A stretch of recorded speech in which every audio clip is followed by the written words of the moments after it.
and he asks Jesse, where are all your boys? And Jesse brings them in front of him, and he looks at the oldest one, and he says, surely this is the guy.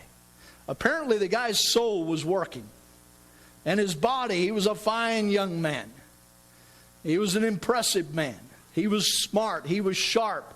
His intellect, his mind, will, and emotions were working well, because he looked at this guy and said, surely this is the one. But the Lord speaks to Samuel about that time and says, this is not the one. You're looking at the outward part. I look at the heart. Now the word heart does not necessarily mean the spirit of man, but it's a combination of the soul and the spirit. And when God deals with humanity, when He deals with you and I, He doesn't deal with us in the natural. He deals with the heart. He begins to work in your spirit, man, and that spills over into the area of the soul. So if God is working with you, He works on you in those two levels, not necessarily the outward part of you, although He can if He needs to. And it's good to understand that. But He says, I look at the heart. I look at the heart of man. Now that's been used to justify all kinds of things in the external that God forbids that people do and say, well, God knows my heart. That's not how that was intended. God does know your heart, but at the same time, what happens on the outside many times is a reflection of what's going on in your inner man. But you can't see the inner man with your physical eyes. You can't really see what a person truly is with your physical eyes. You need to have a connection with the Holy Spirit, and the Lord might reveal some things to you. And He might choose not to, because He says you're too critical with the information.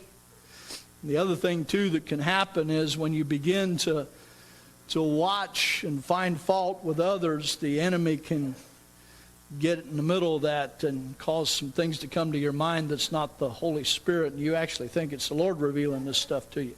So here's where you have to be careful. You have to make sure that this information isn't coming from the area of the soul. We look at the carnal side of man as a bad thing. It's not a bad thing. The body is not a bad thing. The natural realm is not a bad thing. Carnality, the carnal world or realm, is not a bad thing. The question is what's going to be dominant in a person's life? And so we have this three parts to man. It's called the spirit, the soul, and the body. And a better way to put this is who you really are. You are a spirit man, you have a soul, and you live in a body. When a person is converted, it's the spiritual side of them that was dead that comes alive. Through the fall of man, several things happened. Those who were born as a descendant of Adam were born with a dormant or a dead spirit. That's found in Ephesians chapter 2, verse 1 and verse 5. And then it tells us that the new birth, that spiritual side of you comes alive. This is where you receive spiritual life. Through your spirit man, life comes to you by the Holy Ghost. The Bible talks in Romans chapter 8 about the law of the Spirit of life. There's a law of the Spirit of life, comes from the Holy Spirit, that quickens your inner man and makes it alive. Now, once the new man comes alive, you have a decision to make as an individual. Is the new man going to be in charge? If the new man is in charge, you become a spiritual person. But there's a lot of believers who still allow the soul to be in charge. They still go by feelings. Their emotions control them. That makes you a soulish person. But there's even people who allow the natural side of them to have dominance. The habits and addictions and desires of the body prevails. That makes you a carnal person. So you can choose as a believer whether you're going to keep this part dormant or whether you're going to allow it to be strengthened with might by the Holy Ghost and give it dominance. The Bible says over and over again in several different places, put on the new man. And that simply means this new man that's been created in righteousness and holiness, that's joined together with the Holy Spirit, now needs to be given dominance over the soul and over the body. And when that happens, this is where you're going to find victory over the world, over sin, over the flesh, and over the devil. Some people think that victory over the devil is by trying to get the soul, to get the body really animated, and you jump up and down and holler at the devil and shout out it and all of that. Somehow that gives you victory over the devil. No. I've seen people stomp on the devil for 2 hours in a church service and still come back the next weekend with a testimony of how the devil's been beaten up on it. And so this right here doesn't determine whether the devil has victory over you or not, or whether you have victory over the devil. It's this part that determines that. The spiritual side of you, Satan has no place in him, and you want to make sure that Satan doesn't get any place in this spiritual side of you. So you are a spirit. You're a spirit man. You have a soul. You live in a body. And through the fall of man, the soul became the dominant part of you. But through the new birth, the spiritual side of you is quickened. It's awakened. There's life has come into your spirit. That's what makes up now the heart of man, is that spiritual and that the soulish side of you. But you also have 5 natural senses. It's important to understand this. You can taste, you can see, you can hear, you can feel. You have 5 natural senses, but you also have 5 spiritual senses. The Bible says, taste and see, for the Lord is good. It's not talking about tasting with your physical mouth. It's talking about eating of the things of God in the spirit realm. This song that we sang, come and dine, for the Master calleth. Are you partaking of the table? David said, my God prepares a table before me in the presence of mine enemies. You can be blessed in a season where people are coming against you and people are rising up against you and are attacking you. You can still be blessed because God prepares a spiritual table in front of you in the presence of your enemies. And so there's a natural side where you have natural senses, where you realize what's going on in the world around you. This is how you work, interact with others. This is how you drive down the road. You need eyes to see to drive down the road. You need ears to hear in order to interact and talk to others. But you also need that awakened and quickened in the innermost part of you so you can interact with the spirit realm. And this is the part of you that needs to have dominance in your life. The spiritual side of you is what needs dominance in your life. Now, one of the things I want to point out is that many people, even though they're saved, now this is a warning, this is a caution, are still dominated by the soulish and the carnal side of them. And they're trying to make contact with God by reaching out to God with their mind and reaching out. They're looking for God using the 5 natural senses. I've seen people look at a rainbow and say, oh, it's a sign from heaven. Or somebody's little boy or little girl said something, oh, it's a sign from heaven. I'll tell you what, out of the mouth of babes and sucklings comes some pretty neat stuff at times. But you better be careful how much you put God on that, because it's a wide open door to deception if you don't watch yourself. Because I've seen our children say some things that were right on target, and an hour later say some things that were pretty far off. That's why they need the guidance of parents who are spiritual, who've got a spirit man, bringing some correction to some things, because not everything your child says is from the Lord. And you have to be careful that you're not looking for God in the natural all the time, looking for signs, looking for this, looking for fleeces. Well, if this, and this happens, that must mean this, and this. No, here's where you hear God.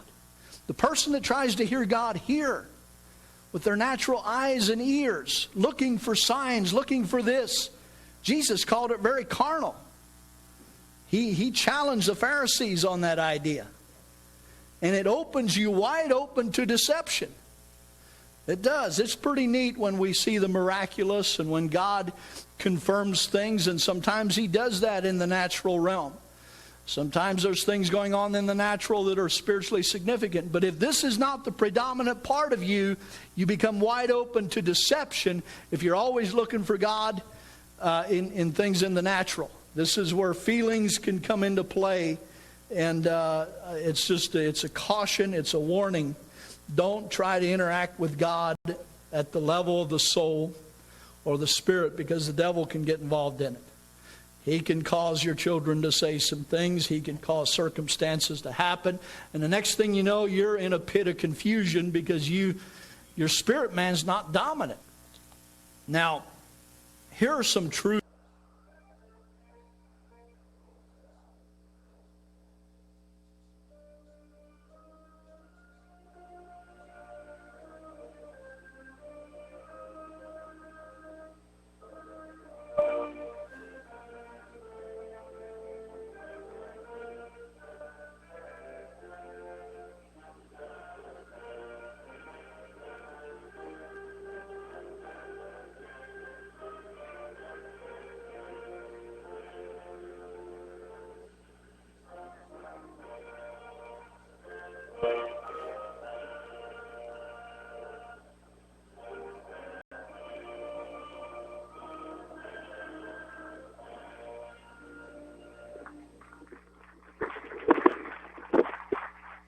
And our national anthem before this morning's ball game.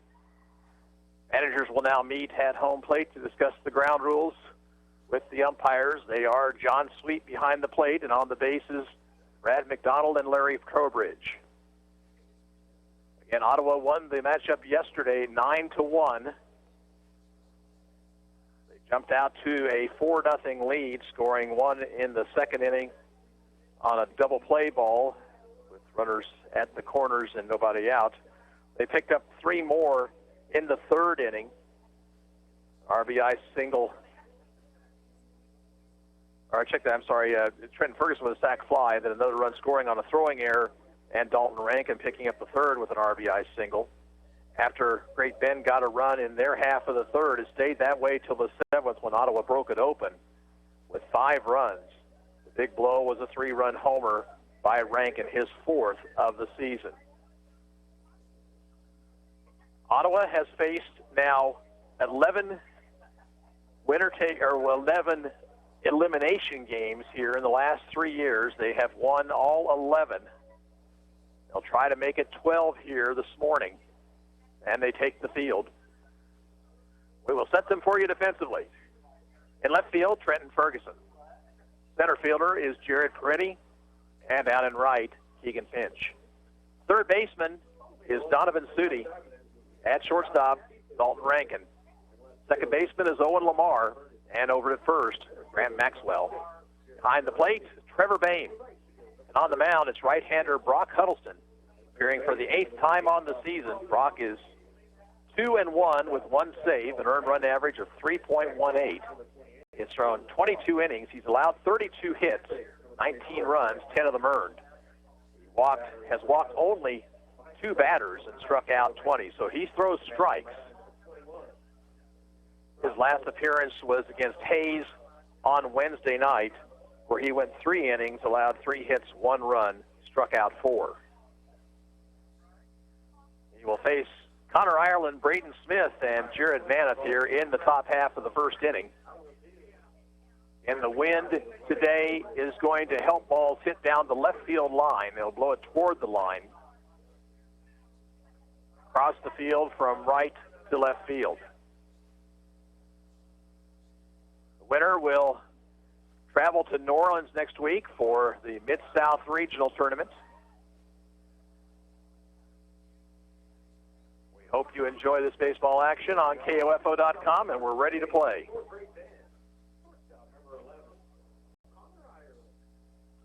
Connor Ireland will lead things off, left-handed hitting shortstop. Yesterday, 0 for 1 with a couple of walks.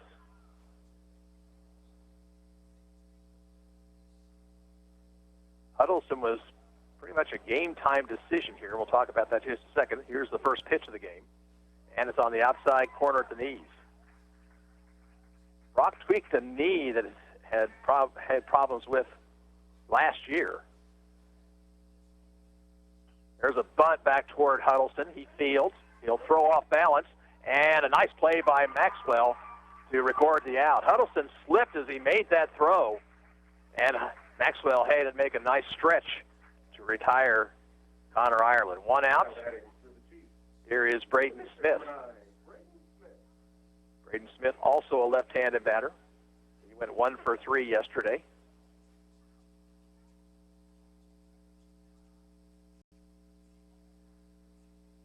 Smith stands off the plate. Pitch from Huddleston is a called strike.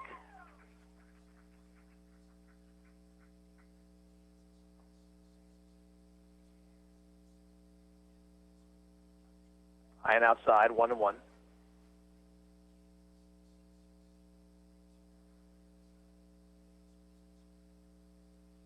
Here's the next pitch. Grounder to the right side. Fielded by Lamar. And the throw in time, 2 down.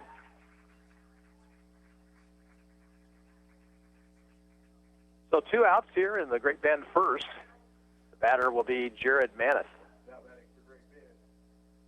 Maneth yesterday against Ottawa, 0 for 3.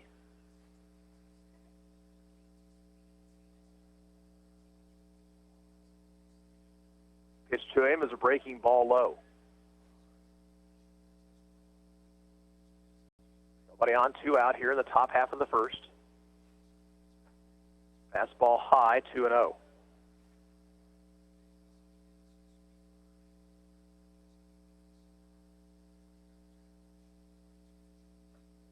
Strike on the outside corner, 2-1.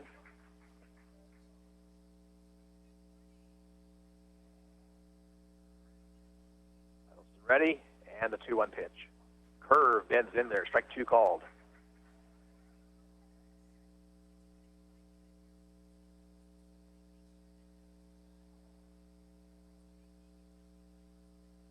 Two to Maneth.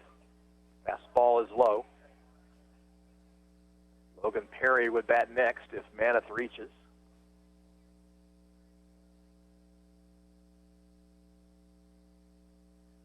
Three-two pitch. Swing and a miss at a breaking ball. Boehm will have to throw to first and does record the out. And Great Bend out in order here in the top of the first. 3 up, 3 down at the end of a half inning. Great Bend nothing. Ottawa coming to bat. We're back after this. You're listening to Ottawa Arrows Baseball on KOFO.com. Your locally owned abstract and title company in Franklin County is Croucher Abstract and Title. Located in the heart of downtown Ottawa, Rod Croucher and his staff are available to serve your abstract and title needs. Stop in today and see them at 324 South Main or call 785-242-3281. Croucher Abstract and Title Company is a proud supporter of area student athletes and wishes the Ottawa Arrows baseball team the best in their pursuit of a 3rd straight state championship. Arrows bat here in the bottom of the first. They'll send to the plate Jared Peretti, Trevor Boehm, and Trenton Ferguson. Defensively for Great Bend in left field, Peyton Mahler. Bryce Kaiser is the center fielder, and Chance Perry plays right. At third base, Coy Brock. Corey Ireland is the shortstop. Connor Ireland, I should say. Corey Burnham is at second base, and Logan Perry at first. Jared Maneth is behind the plate, and left-hander Braden Smith on the hill for the Chiefs. Again, going to Emporia State next year to play baseball.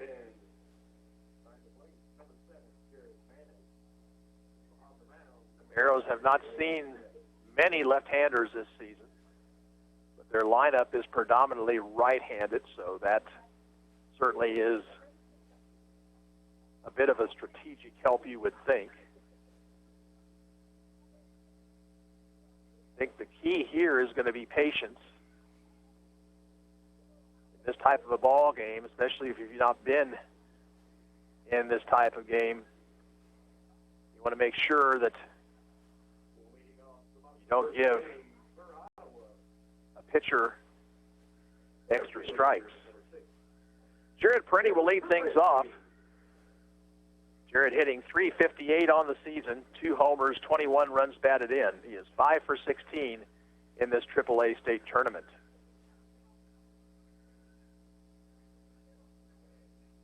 Peretti yesterday was a good table setter. He was on base all 4 times, a single and 3 walks. Pitch from Smith is a strike.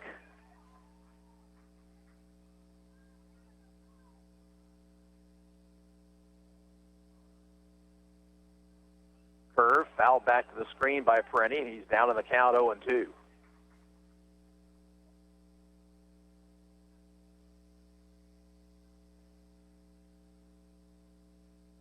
Two-strike pitch. It's the outside corner. Coaching at third base for the Arrows, Brian Long, and Spencer Hawkins over at first.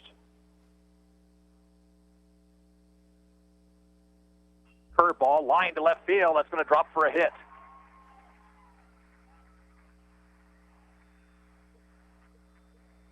So Jared Perenni singles to lead off the Ottawa first, and the batter will be Trevor Boehm.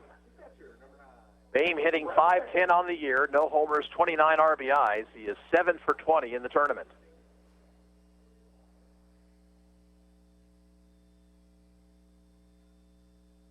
Stretched by Smith, and the pitch to Boehm, showing bunt, takes high and outside. Boehm in a situation like this with the left-hander on the mound wants to try to push that thing to the right side. Ready with a lead. 1-0 pitch. Boehm bunts foul down the first baseline.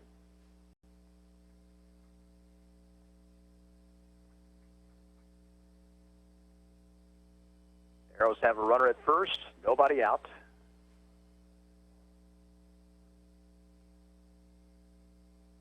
Smith has a sign. And a throw to first base. Perenni is back safely. It will be tougher for the Arrows to run here today with the lefty on the mound. Off-speed pitch, high and outside, 2-1 the count.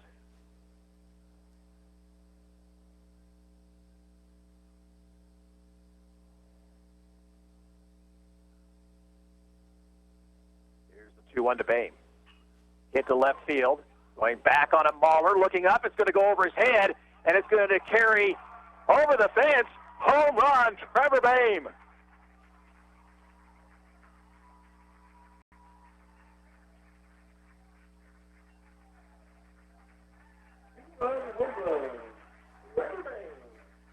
So Boehm got it up and got it out of here to straightaway left field, and the Arrows take a 2-0 lead. First homer of the season for Boehm. RBIs number 30 and 31. Batter is Trenton Ferguson, hitting .477, 6 home runs, 46 RBIs. He is 8 for 20 in the tournament. Chopped foul by Ferguson, strike one.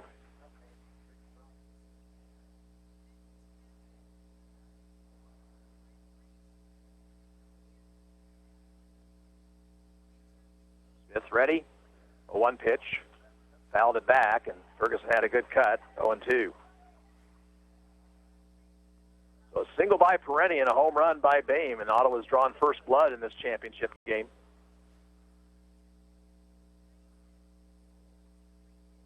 0-2 pitch. Outside.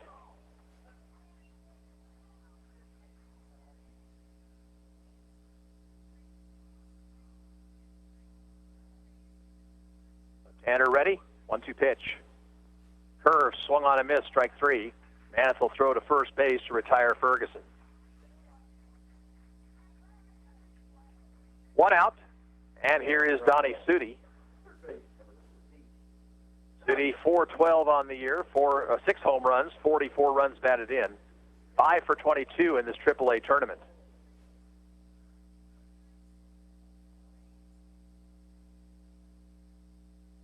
Time had been called. Smith is a quick worker. Certainly nothing wrong with that, but Sudi has to be set before Smith threw. Off-speed breaking pitch, missed away.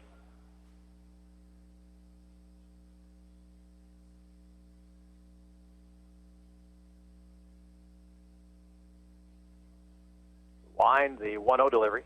Fastball hit the right center field. On the run is Kaiser, and it's over his head, and it bounces over the fence for a ground rule double.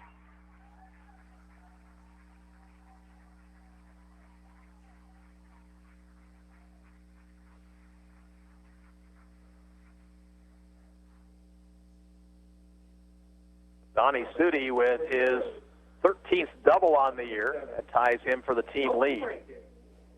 Dalton Rankin, the batter, and here's a quick trip out to the mound by the great Ben Coach.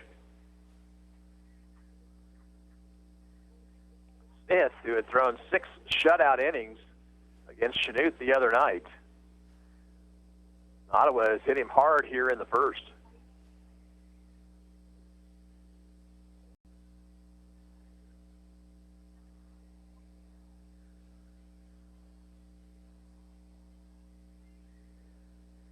Team meeting out on the mound. Conversation really, though, between the coach and Braden Smith. Dalton Rankin will be the batter. Dalton hitting .363, 4 homers, 32 runs batted in. And they're going to walk him intentionally. Interesting play there. Rankin was 3 for 4 yesterday. Well, that put runners at first and second for Owen Lamar. Owen, .430 on the year, no homers, 25 runs batted in. 4 for 17 in this tournament. Yesterday, Lamar went 2 for 4, had a bunt single and a single to left. Stretch by Smith. Pitch to Lamar. Fastball at the knee, strike called. 1 out, 2 on, 2 home here for Ottawa in the bottom half of the first.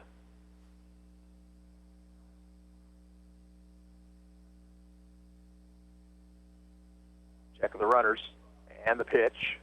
Curve is chopped foul down the third baseline.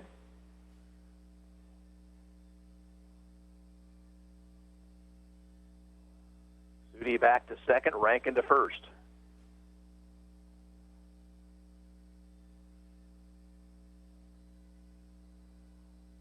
Smith comes set.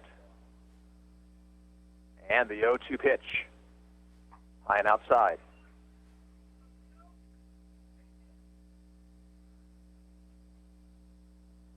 Outfield is deep.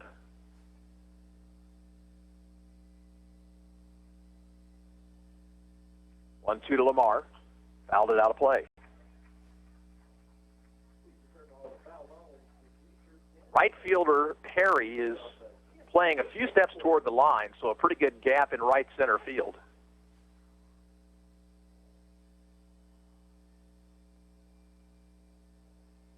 Another 1-2 pitch on the way to Lamar. Line to center field, but going to be caught by Kaiser, who's right at him. Sudi has to retreat to second base. That ball hit right on the money, but right at the center fielder. Now Brock Huddleston, the batter. Brock, .293 on the year with a homer and 20 runs batted in. 5 for 17 in the tournament.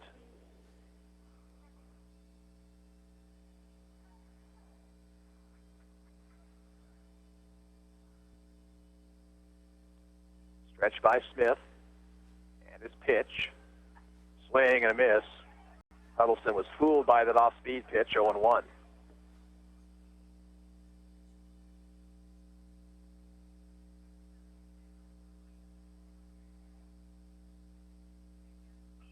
Little looper back of the first base bag is going to drop in for a hit. Sudi headed around third. He's going to put on the brakes.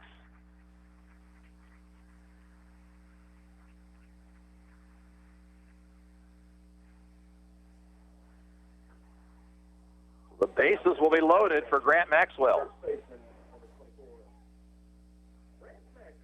Maxwell, .286 on the year, no homers, 15 runs batted in. 2 for 4 in this tournament. Left-hander against left-hander here. Swing and a miss, mighty cut, no contact. And that's not really what Grant Maxwell usually is all about. I think he was trying to put 4 runs on the board right there.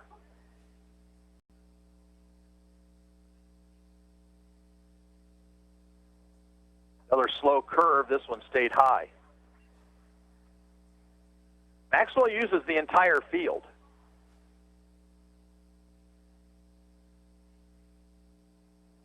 Smith winds the 1-1 pitch. Base hit right field.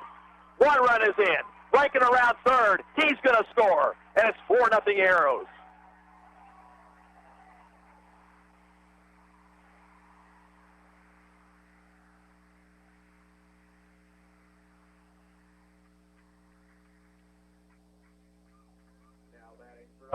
And Keegan Finch, the ninth man to come to the plate in the inning, the batter.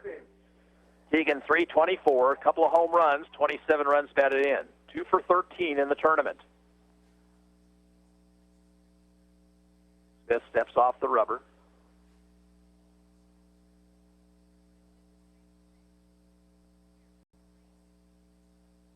Here's a stretch. Pitch to Keegan. In the dirt. Nice stop by Manath.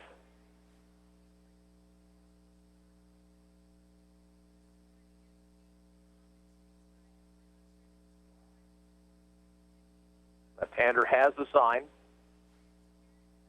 And the 1-0 pitch. Inside, 2-0.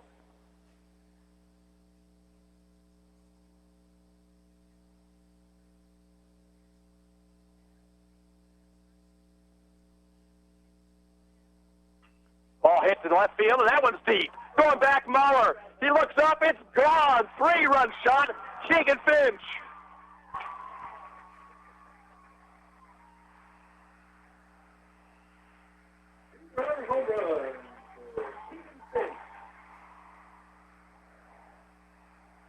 And the Arrows have exploded for 7 here in the first.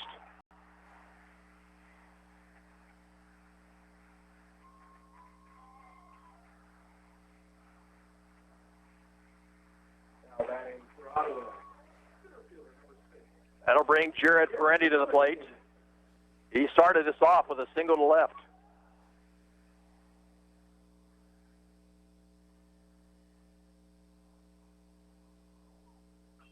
That ball hit in the air to left and playable. Mahler makes the play to retire the side.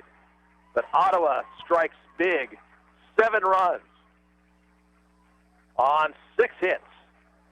There were no errors and nobody left on base. At the end of 1 inning of play, it's Ottawa 7, Great Bend nothing. And we're back after this. You're listening to Arrows Baseball on KOFO.com.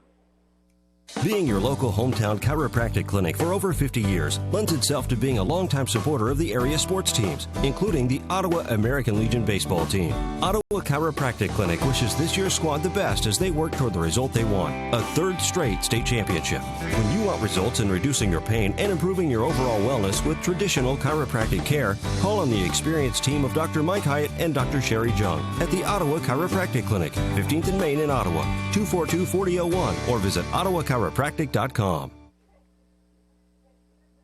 Well, Brock Huddleston's been given a 7-run lead to work with. As Great Bend bats here in the second, it'll be Logan Perry, Coy Brock, and Peyton Mahler.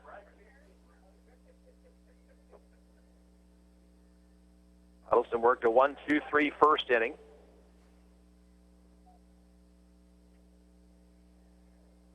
And then his teammates went to work.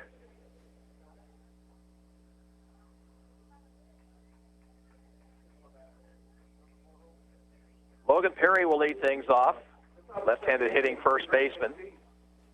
Went 0 for 3 yesterday against Dalton Rankin.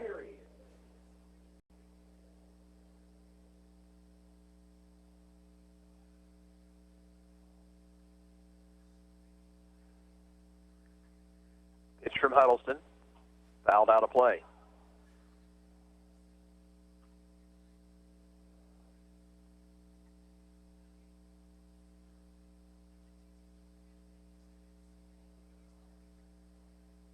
Huddleston shaking off signs. Now ready. The 0-1 pitch. Curve in there for strike 2.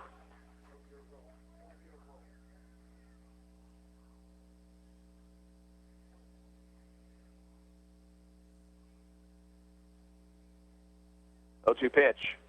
Fastball hit into left field. Over to his left is Ferguson to make the play. 1 out.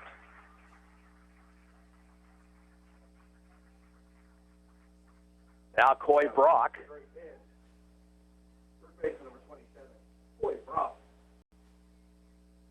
Brock, right-handed batter.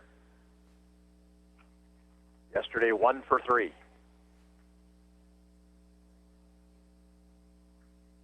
Swing and a miss at a breaking ball, 0-1.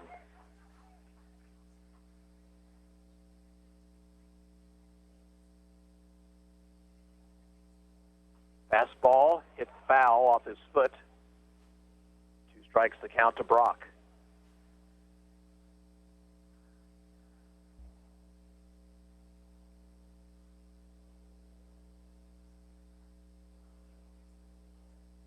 Here's the 0-2 delivery. Swinging and a miss at a breaking ball. Strike 3, 2 outs.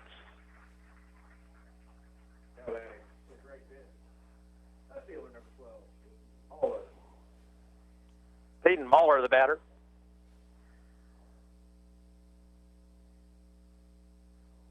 Pitch from Huddleston, outside.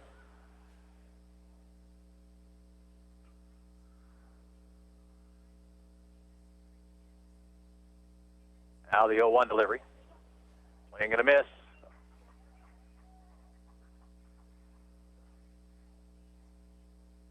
Two out, nobody on. We're in the top of the second. Ottawa on top 7-0. Another slow curveball, bounced foul, third base side.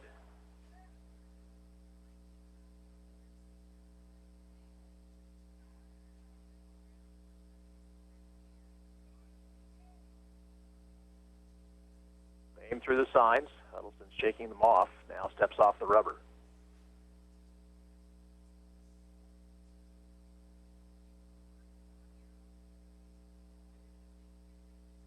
The 1-2 pitch. Fastball. He struck him out swinging. 3 up, 3 down in the second for the Chiefs. No runs, no hits, no errors, nobody left. We'll go to the bottom of the second. Ottawa 7 and Great Bend nothing. And we'll be back after this. You're listening to Arrows Baseball on KOFO.com. Scott Schultz of Comfort Care Homes on the renovation of their facility in Ottawa, completed by Wise Guys Construction. Bill and Jason managed the project. They basically handled all the external communication with all the different parties, and it was a very smooth process. I was extremely satisfied. We've received nothing but compliments on the home and just really glad to have them involved. But I think Wise Guys is one of the leading construction firms in Ottawa. Be wise. Call Wise Guys Construction, 785-229-5651. We move to the bottom of the second inning. For Ottawa, it'll be the 2, 3, and 4 hitters, Bame, Ferguson, and Sudi.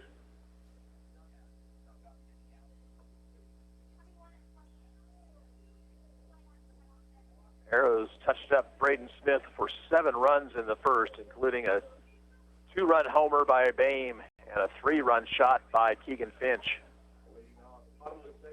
Bame will lead it off. Picked up his first homer of the year. His first time up.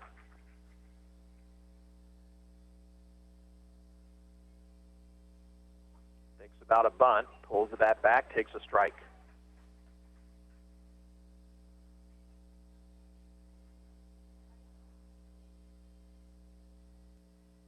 Time called again.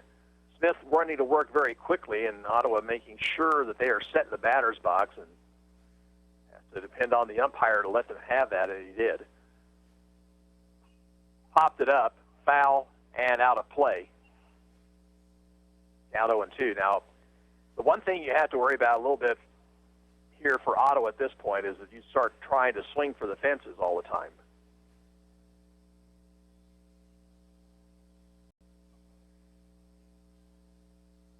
Oh, 0-2 to Bame. Ground ball to the shortstop. Up with it, Ireland. Throws to first, low, and Perry can't dig it out. Bame is safe on the error.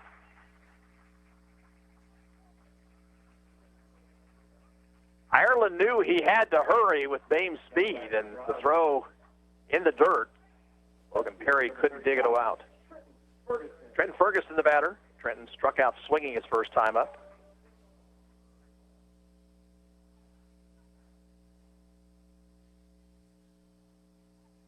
Outside and high, ball rolls away from Manath, but Bame will stay right where he's at.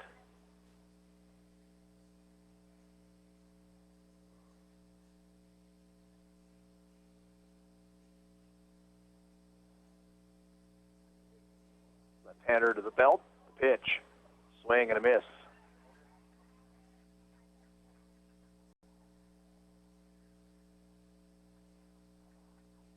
Runner at first, nobody out. We're in the bottom of the second with Ottawa leading 7-0.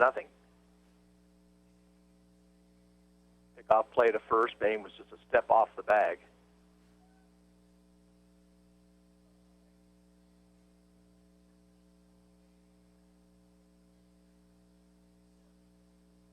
Long hesitation. 1-1 pitch. Outside corner, strike two. Left-hander on the mound, a lot of times that fastball will tail away from the batter. That one caught the outside corner. Struck him out swinging. So Ferguson down on strikes for the second time in the ball game. One away, and here is Donovan Sudi. Sudi, a ground rule double to center field his first time up.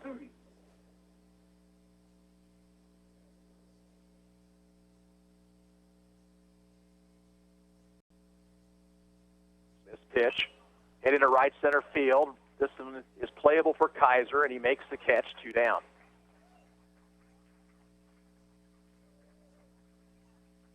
That will bring Dalton Rankin to the plate.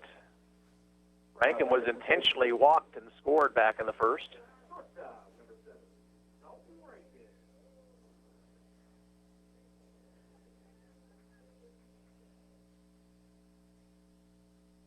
Bame at first now with 2 away. He'll go. They've got him picked off, but Bame's going to make it in safely. Bame never hesitated. The throw was to the home plate side of the bag, and Perry couldn't throw him out, so a stolen base for Bame. Now a runner in scoring position, and they'll elect once again to walk Dalton Rankin intentionally. Well, this last half of the season, Dalton Rankin has been Ottawa's hottest hitter. He went 3 for 4 yesterday. The only time he didn't get a hit, it was on a sharply hit ball at the shortstop that was misplayed. Here's Owen Lamar, flied out to center his first time up. And the ball is hit in left center field, and Kaiser ought to play it on a hop. Here comes Bame around third. He will score. Rankin to third base. And it's an 8-0 ball game.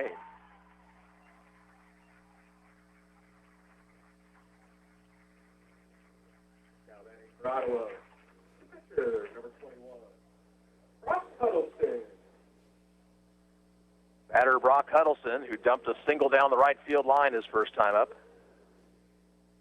That is hit number 7 for the Arrows. RBI number 26 on the year for Lamar. Pitch is over at the knee, strike one.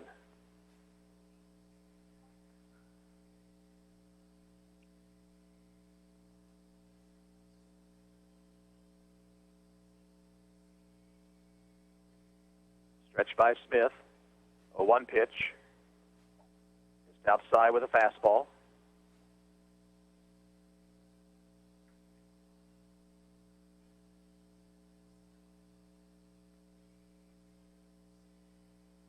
One to Huddleston. Fouled it off over the first base dugout.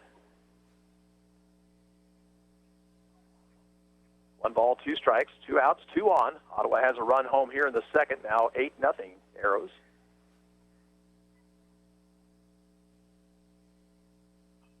Reaching for a breaking pitch out of the zone and fouls it out of play.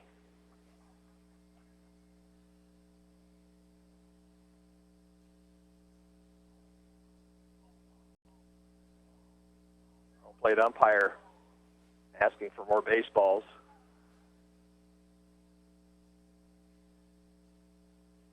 Bame reached on an error to start the inning. Ferguson struck out. Sudi flied to the center fielder, and then Bame stole second.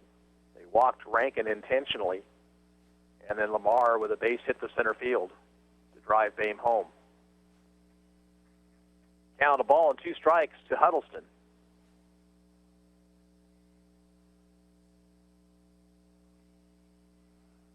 And the pitch down in the dirt. Now 2-2.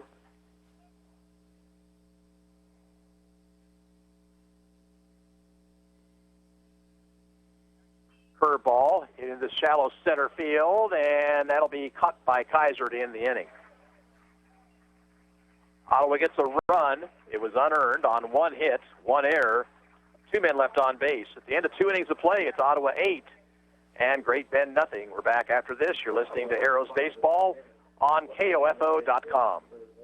Try explaining the way we do things in Kansas to someone from New York or Boston, and they'll look at you as if you lost your mind. So why would you trust your money with a financial institution that not only doesn't understand our lifestyle, but doesn't care? Luckily for us, there's Kansas State Bank. Community people you know. Kansas State Bank can handle all your banking needs. Checking, savings, and retirement accounts, Visa check cards, and so much more. Call 785-242-3600 and talk to an authentic Kansan today. Kansas State Bank, proud supporter of Ottawa American Legion Baseball, as the Arrows head for their 3rd straight AAA state championship. 2 innings in the books. Ottawa on top 8-0. For the Chiefs, it'll be the lower third of the order. Burnham, Kaiser, and Chance Perry.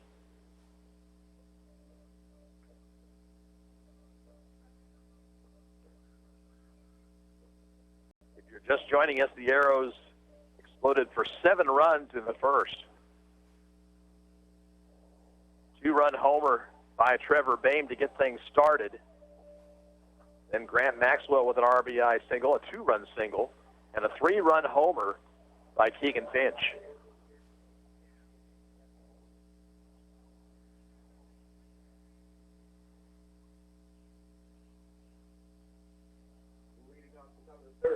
Corey Burnham will lead things off for Great Bend. Right-handed hitting second baseman, 0 for 2 yesterday.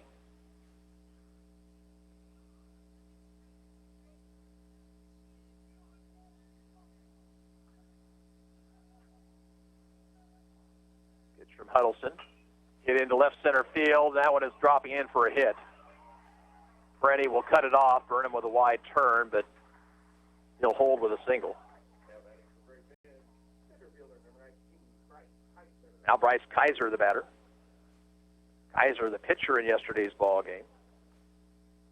1 for 3 at the plate with a run scored.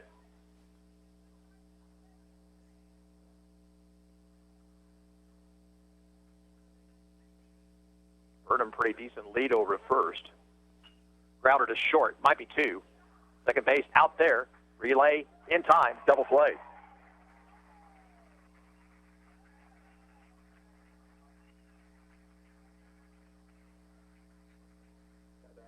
Leadoff single erased on the double play ball. 2 outs, nobody on for Chance Perry. Chance Perry yesterday was 0 for 3. Pitch from Huddleston. Slow breaking ball inside.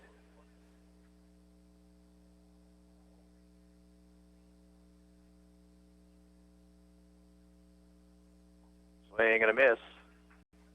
1 ball, 1 strike.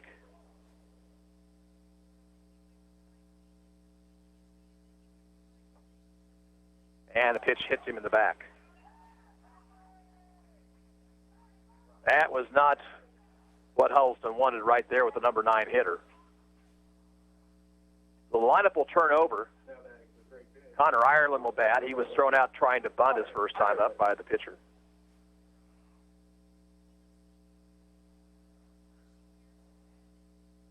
Huddleston's 6th hit batter on the season. That leads Ottawa pitching. Not necessarily a stat you want to lead in. Pitch to the left-handed batter Ireland is a fastball high.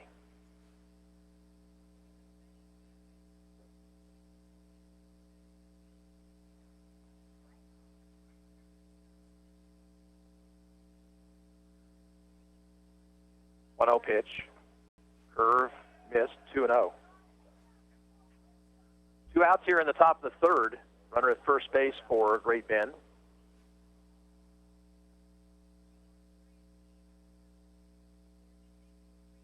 To Ireland. Curve for a strike. Boy, Bame was thinking about throwing to first base, and Ireland, left-handed batter, was ducking out of the way. 2 balls, 1 strike.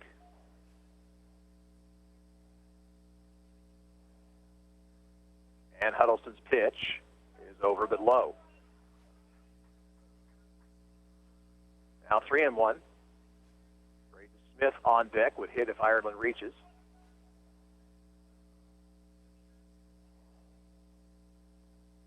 And ball 4 high.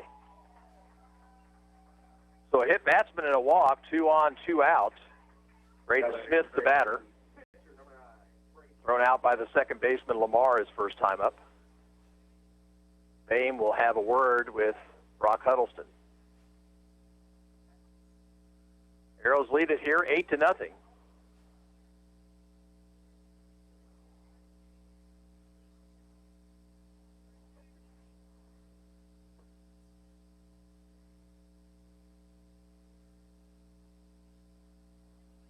Stretched by Huddleston. Gives to Smith. Hits a shallow left down the line. That's a tough play, and it'll be Rankin with a diving attempt. He can't come up with it, and a run will come in to score. Runner down, headed for second base, and he will be out.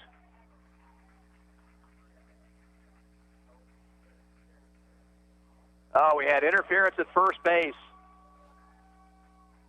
Maxwell got in the way of the runner, Smith. Now, that should mean that the runner at third has to go back there, though. One run did score on the dump single to left. Now, that runner at third base, though, Ireland has got to go back to the bag. He's not doing it. Pitch to Maneth is up too high.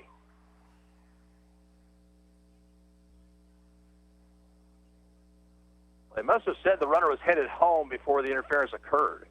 Curve for a strike, 1-1. So Great Bend is on the board here.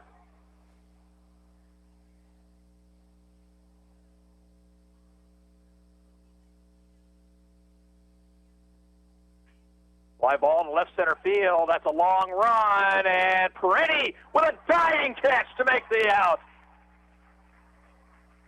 Oh, it's quite a play out there by Jared Peretti to retire the side. Great Bend comes up with 2 runs on 2 hits, no Ottawa errors, 1 left on base. At the end of 2.5 innings of play, it's Ottawa 8, Great Bend 2, and we're back after this. You're listening to Arrows Baseball on KOFO.com. Your locally owned abstract and title company in Franklin County is Croucher Abstract and Title. Located in the heart of downtown Ottawa, Rod Croucher and his staff are available to serve your abstract and title needs. Stop in today and see them at 324 South Main or call 785-242-3281. Croucher Abstract and Title Company is a proud supporter of area student athletes and wishes the Ottawa Arrows baseball team the best in their pursuit of a 3rd straight state championship. Now an 8-2 ball game as Ottawa bats here in the 3rd. Grant Maxwell will lead things off, then Keegan Finch, and back to the top of the order for Jared Peretti. A little bit of clarification on that play on the interference on the ball hit by Smith. There was interference on the first baseman, Maxwell, as Smith was trying to go from first to second. At that point, the runners run at their own risk. And Boehm, thinking the 3rd out was recorded out at second base, did not tag Ireland as he was coming in to the plate. Had he known that that play had been called that way, he might have been able to get him. Nonetheless, what's done is done, and here is Grant Maxwell. 2 runs, single to right his first time up.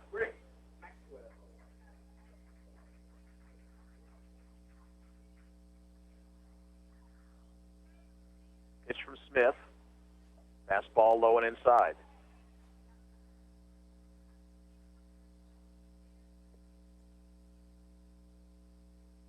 Way outside, 2-0.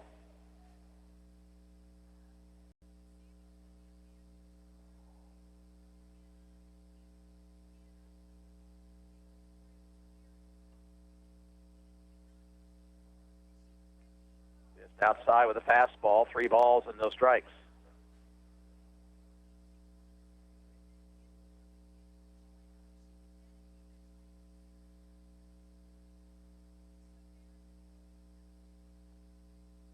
And low ball 4, so a 4-pitch walk to lead off the 3rd. Batter Keegan Finch, who hit a 3-run homer to left his first time up.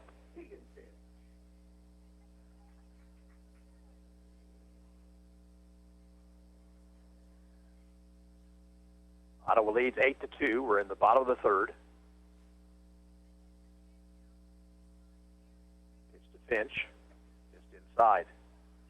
So 5 in a row outside the strike zone thrown by Smith here in this inning.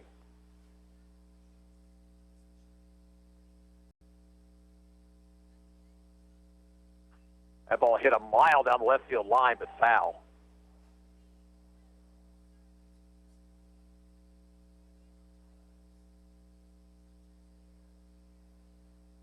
One ball, one strike.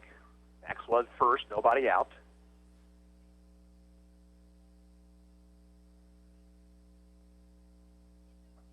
Fastball missed high and outside.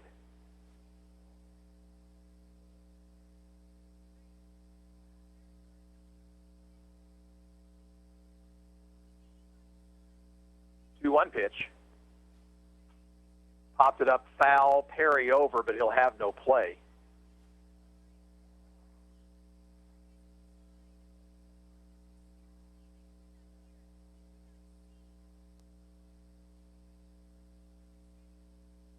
Check of the runner. 2-2 pitch. Outside and low.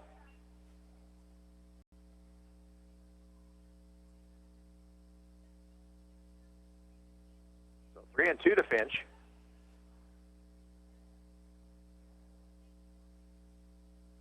Stretch.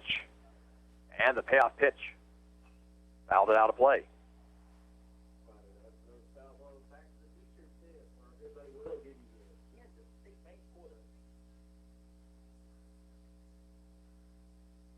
Count remains 3-2 to Finch.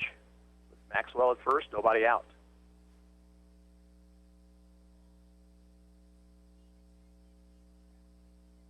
Throw to first.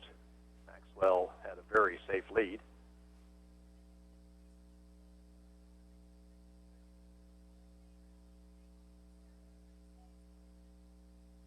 Pitch. Ball 4 low. So a couple of walks to start the inning. And the batter is Jared Peretti.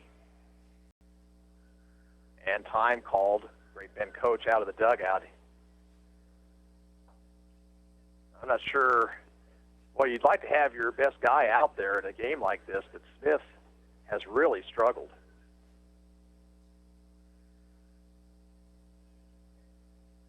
Arrow's got 7 runs in the first, picked up an unearned run in the second. Great Ben with 2 after 2 were out in the third.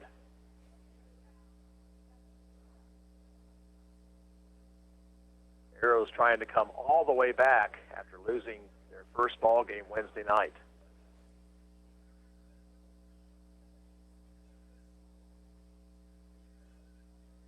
Last time there was a three-peat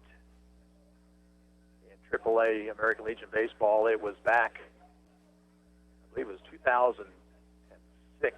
Lawrence completed a 4 in a row. So Smith will stay in the ball game. Peretti will stand in. He singled in the first, also fly to left to end the first inning.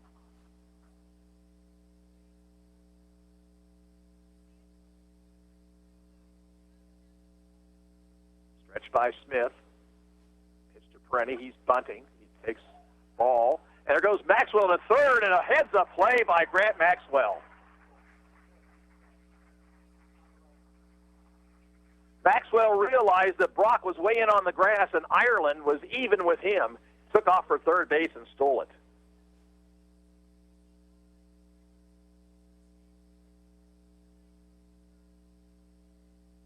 Now runners at the corners.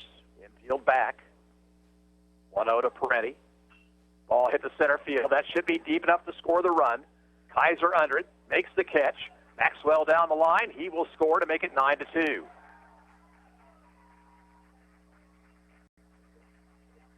So Peretti with a sacrifice fly in his 21st RBI of the year. Now Trevor Bain, the batter. 2-run homer in the first. Reached on an error and scored in the second.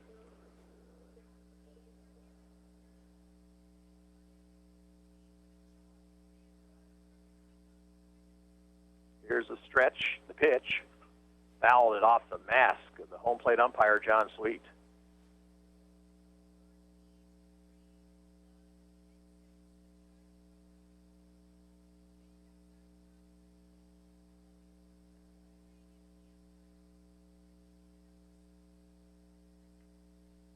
No balls, one strike. Finch safely at first. They'll throw that way anyway, and he's back. Wind has died down here.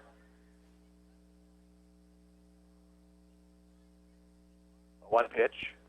Off-speed pitch is outside.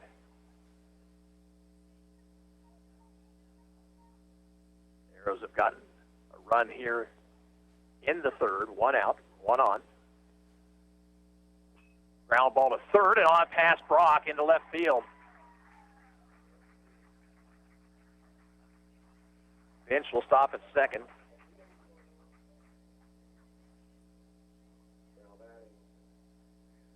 An error on the third baseman, Brock. That should have probably been a double play ball.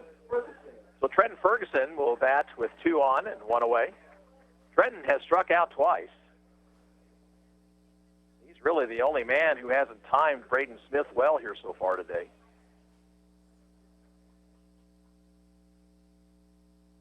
Now the wind picks back up again. Pitch. Slow curve is high. Trenton Ferguson actually heading out to Great Bend here in a couple of weeks. He will be at Barton County Community College to play baseball.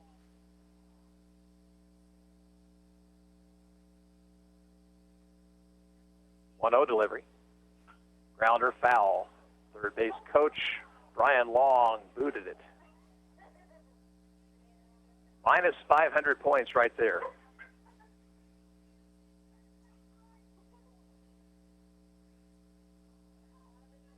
1-1 to Ferguson.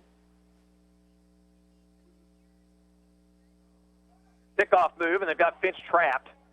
They'll run him back towards second base. Now back toward third, and there goes Boehm to second. Finch will be tagged out. And good sportsmanship there by Ireland to help Finch up after he went down. So the play ends up going 1-5-6.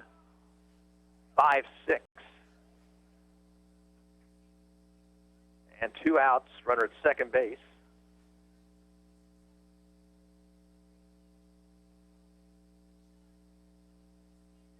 Ball and a strike to Ferguson.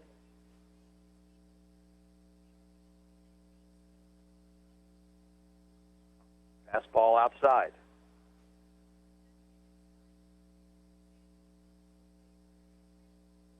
Two walks and a stolen base, a sacrifice fly, and Ottawa picked up a run here in the third, leading at 9-2.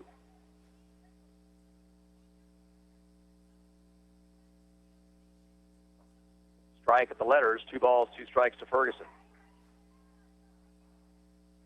Trenton has games where he just doesn't look comfortable at the plate.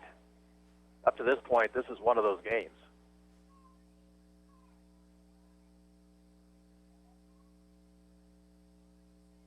Smith okays the sign. And his 2-2 pitch.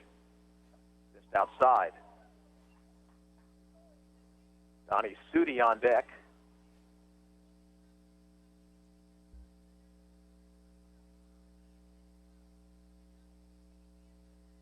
Boehm tried to distract the pitcher out at second base. 3-2 pitch to Ferguson. No, a spin, no throw.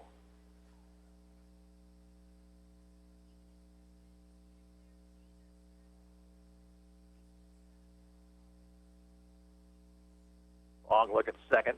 3-2 pitch. Popped it up. Foul territory and out of play, straight back. And that caught the T-shirt tent, I think.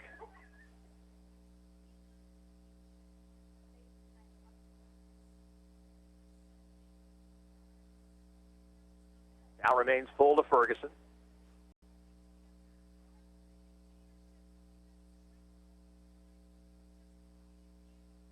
Another spin to second, no throw.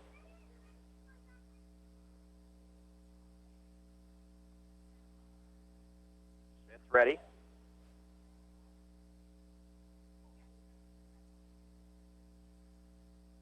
And again, the 3-2 pitch.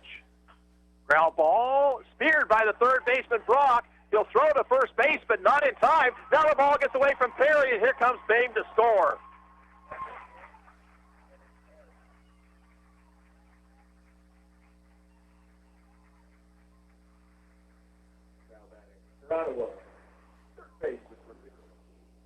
Ferguson was going to beat that out. Brock made a low throw. Perry couldn't come up with it. And Bain came around to score on the error. Now 10-2, and here's Donovan Sudi, who has doubled and flied to center.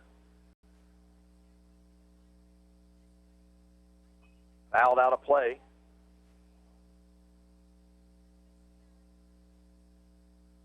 Arrows now with 8 hits in the ball game.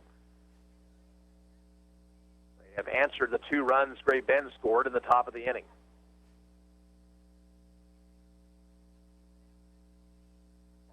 Checked his swing, the pitch up and in.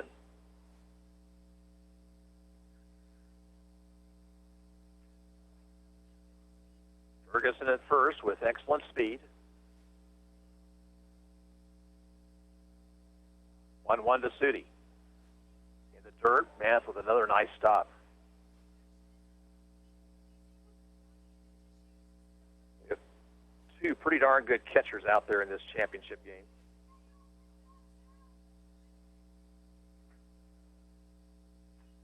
Sudi had a good cut, fouled it straight back.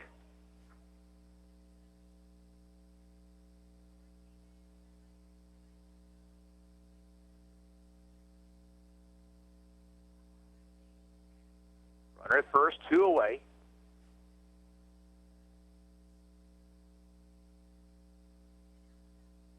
And the pitch. Struck him out with a breaking ball. Maneth will throw to first base to retire Sudi in Ottawa here in the third. Arrows come up with 2 runs, 1 hit, 2 errors, 1 left. We'll go to the fourth. It's Ottawa 10, Great Bend 2. And we're back after this. You're listening to Arrows Baseball on KOFO.com. Electricity. Where would we be without it? Yeah, in the dark.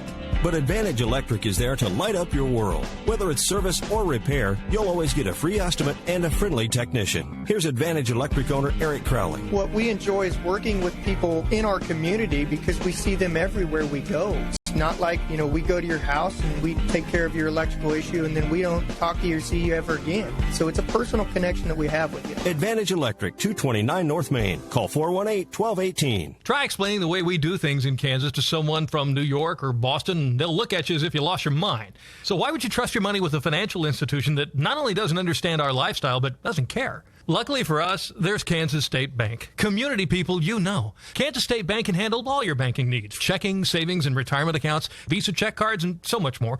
Call 785-242-3600 and talk to an authentic Kansan today. Kansas State Bank, proud supporter of Ottawa American Legion Baseball, as the Arrows head for their 3rd straight AAA state championship. Game moves to the top of the fourth, 10-2 Ottawa. Logan Perry will lead it off. He'll be followed by Coy Brock and then Peyton Mahler. Logan Perry flied out to Trenton Ferguson and left his first time up. Brock Huddleston into his 4th inning of work. Ground ball up the middle to the shortstop Rankin. And the throw is in time, and there's 1 down.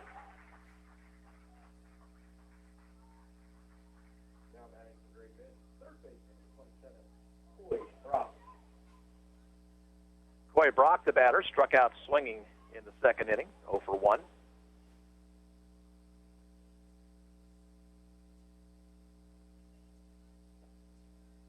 Inside corner with a breaking ball, strike called.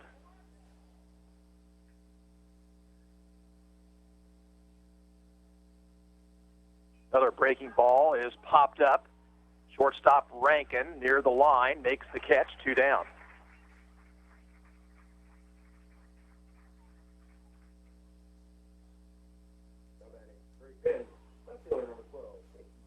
Peyton Mahler comes to the plate with 2 out, nobody on. He struck out swinging his first time.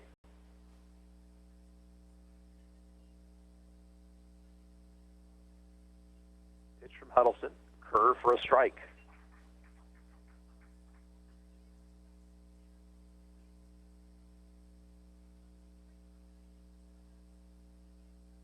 Bunted. Back toward the mound. Sudi will have no play. Base hit for Mahler. That bunt not in a good place for Huddleston to try to make a play. Sudi was playing too far back to have a chance. So infield single with 2 outs will get Corey Burnham to the plate. He singled to left center back in the 3rd inning.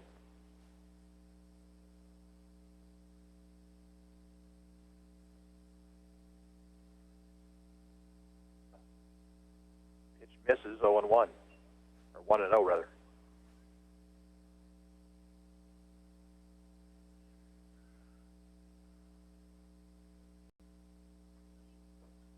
Strike at the knees, and the count to Burnham at 1-1. We're in the top of the 4th. Ottawa leads 10-2.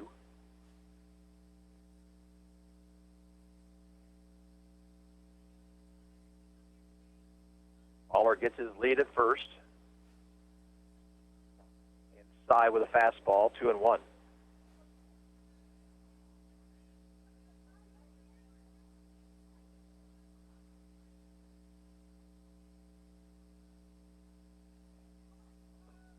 The pitch is a strike. Runner goes. Throw on into center field, but the runner will stay where he's at. That was an odd situation because I don't think that the umpire nor the batter was ready for a pitch right there. 2-2 the count now to Burnham.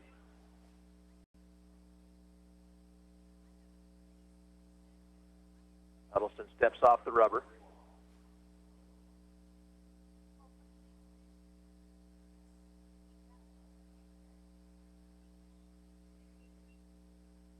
Pitch to Burnham. Strike. And I guess it was 3-1 previously. Now it's 3-2.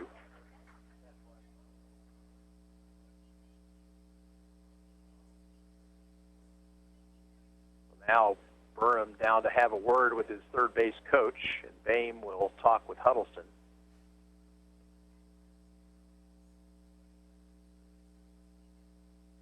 Brock had a little bit of trouble closing out Great Bend in the 3rd. Trying to get it done here in the 4th with no harm.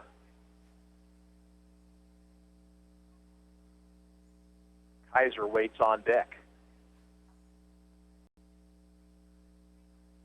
Stretch. And Burnham asks for time.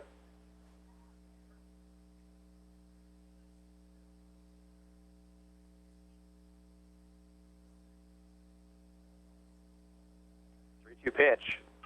Ground ball headed for left and on in left field for a hit. Runner will have to stop at 3rd, and runners at the corners with 2 outs. Batter will be Bryce Kaiser.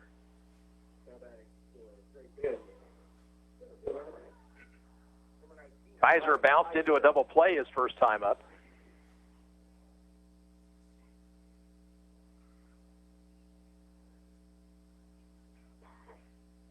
Huddleston needs to get an out right here. 4 hits now for Great Bend in the ball game. Fastball for a strike.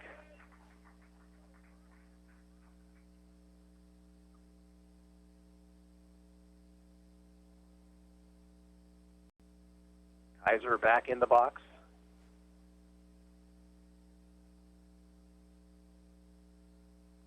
One pitch to him. Strike. Hit the outside corner with the fastball. 0-2.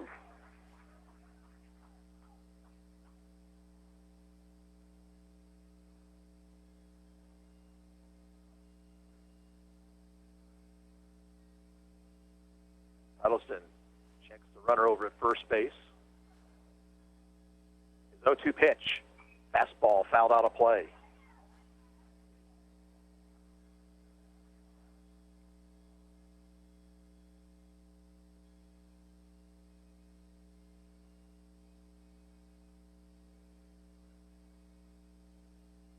Runners lead away from the corners. Kaiser twirling the bat, waiting. Curve, strike 3 called, and the inning's over. Strikeout number 4 for Huddleston. No runs, a couple of hits, 2 left on base. And we'll go to the bottom of the fourth inning. Ottawa 10, Great Bend 2, and we're back after this. You're listening to Arrows Baseball on KOFO.com. Your locally owned abstract and title company in Franklin County is Croucher Abstract and Title. Located in the heart of downtown Ottawa, Rod Croucher and his staff are available to serve your abstract and title needs. Stop in today and see them at 324 South Main or call 785-242-3281.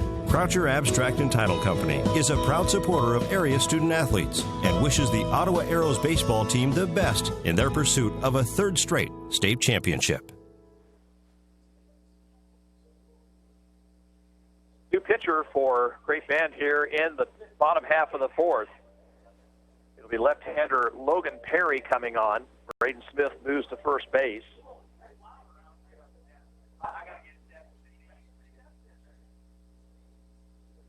Smith goes 3 innings. He allows 8 hits, 10 runs, 9 of them earned.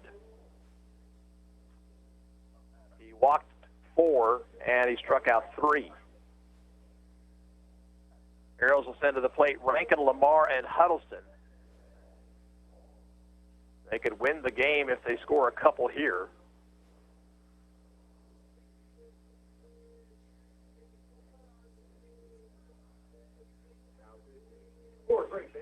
Logan Perry has thrown twice in this tournament already. He was the starting pitcher against Chanute on Wednesday night. Worked just the 1 inning and then came back and pitched again on Friday.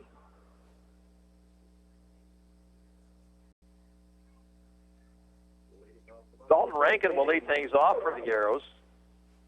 They have walked Dalton intentionally twice here today.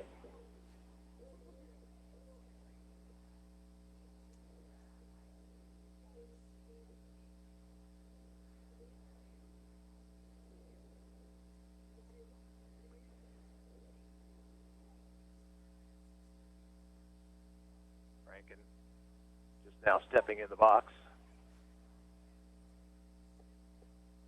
Perry works from the stretch. Pitch. Outside, ball 1.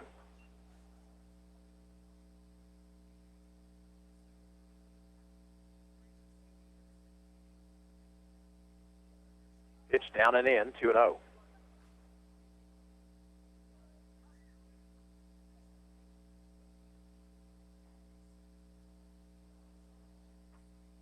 There's a strike in the outside corner. 2-1 count to Rankin.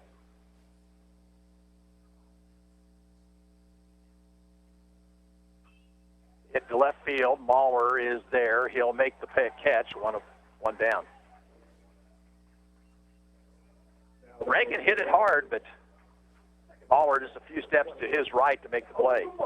Now Owen Lamar, who's 1 for 2, an RBI single back in the second.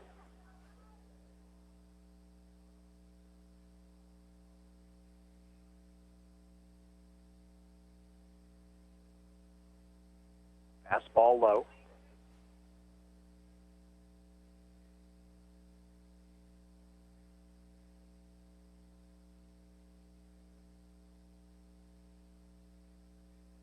No pitch.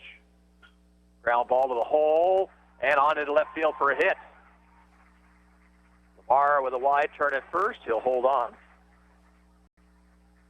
And the Arrows have their 9th hit of the game. The batter will be Brock Huddleston.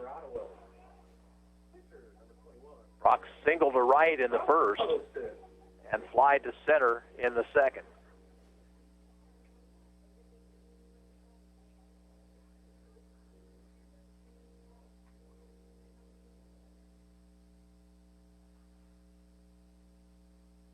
Stretched by Perry. Pitch to Huddleston. Outside corner, well thrown.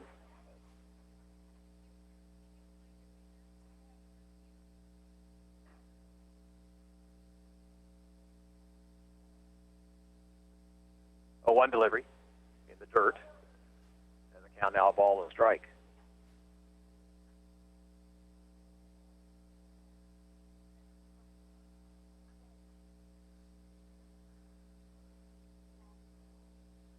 Down low, 2 balls, a strike to Huddleston.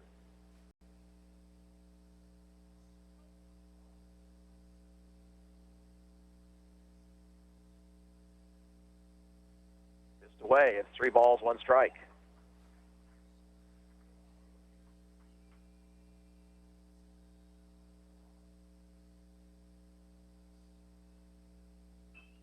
Chopper to short. That should be 2.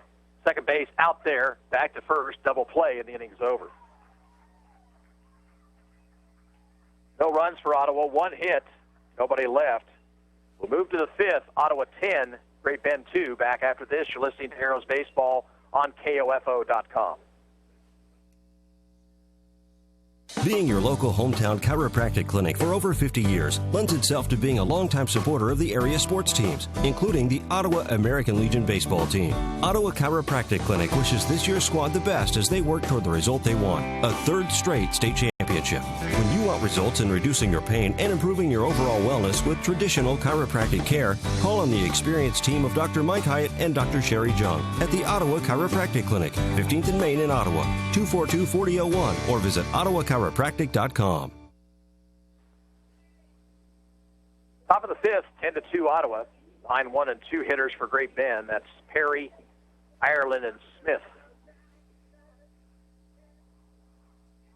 Brock Huddleston has allowed 4 hits,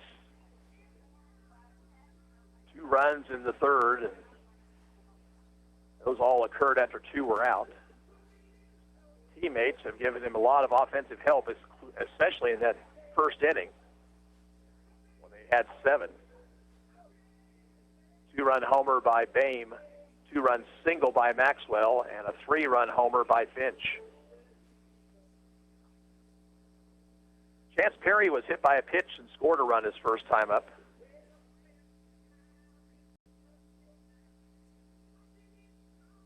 Leading off to start the 5th inning, for Great Bend, the right fielder, number 21, Chance Perry.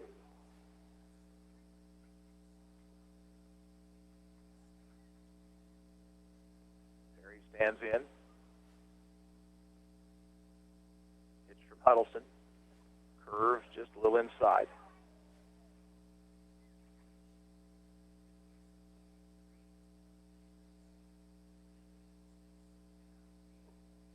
Breaking ball for a strike, 1-1. Now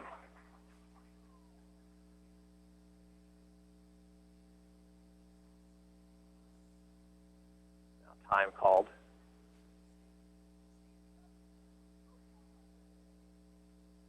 Kind of thinking the third base coach didn't think that last pitch was a strike, but showing Perry a spot to be looking for the ball. Maybe he was actually talking about if that pitch was a breaking pitch. And now time called. First base umpire Larry Trowbridge down the line to have a word with John Sweet.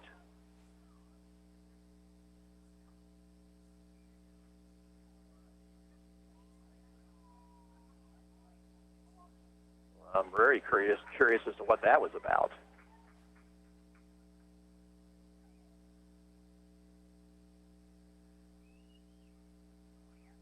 Perhaps somebody in the stand said something. I don't know. One pitch to Perry. Bunted foul back to the screen. That has seemed to be a strategy here for Great Bend. See if they can bunt to get on base. They're 1 for 2 at it so far. Playing a step in front of the bag at third. Maxwell playing quite a ways back at first. Fastball low. It's 2-2.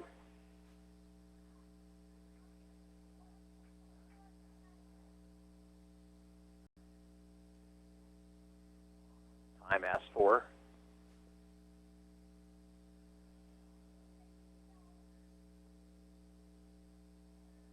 Huddleston doesn't like the signs. Now does. 2-2 pitch. Curveball, grounded past Simeon in left field for a hit. Well, Perry waited on that breaking ball that time and hit it sharply to the left of the third baseman. Back to the top of the order for Connor Ireland. He has been out trying to bunt, and he has walked and scored. You have to wonder what limit is here for Brock Huddleston here today.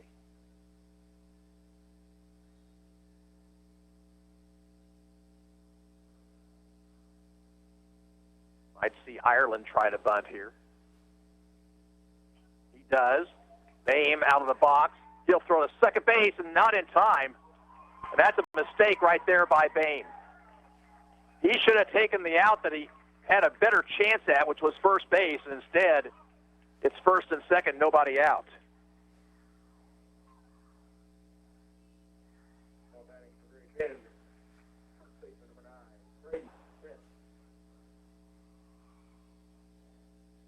Braden Smith will be the batter. Smith singled down the left field line his last time up.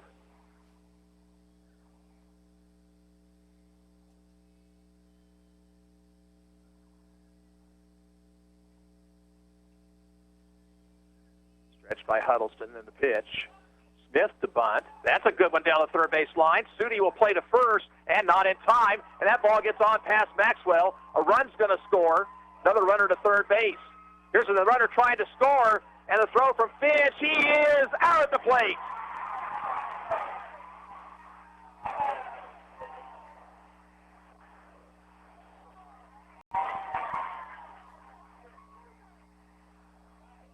And now, ready for fall sports? You know, youth soccer and flag football, adult volleyball. First base coach, excuse me.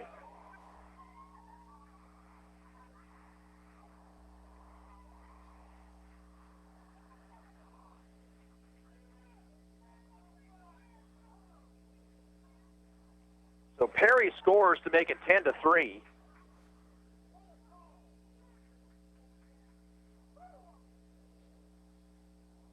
The out recorded 9-2 on Ireland at the plate.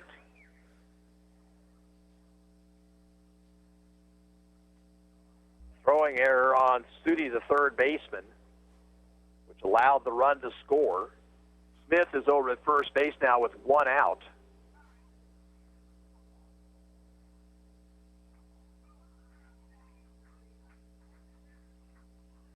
And at some point in time, the Arrows were going to have to address this bunting situation.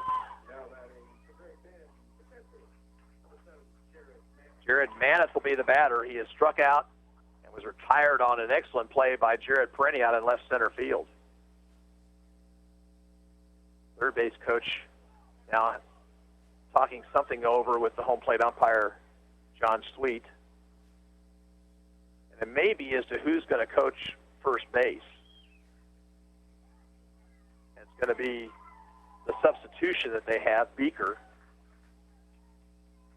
And I guess maybe you have to have that cleared through the umpire in a situation like that. At least it's the right thing to do, certainly.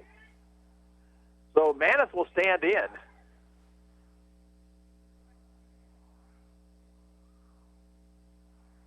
Huddleston's pitch, breaking ball for a strike.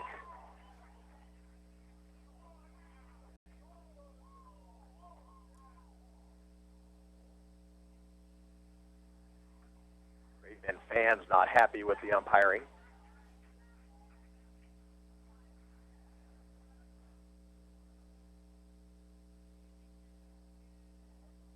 Huddleston shaking off signs, now ready. A 1 pitch. Curve, swung and missed.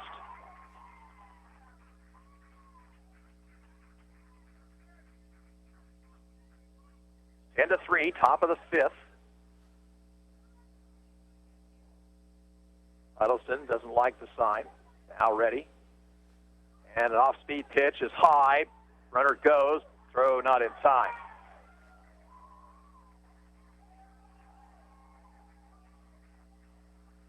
That was just a straight changeup by Huddleston, and it wasn't hard enough for Boehm to have any chance to make a play. The count now 1-2 to Maneth. Curve is high, 2-2.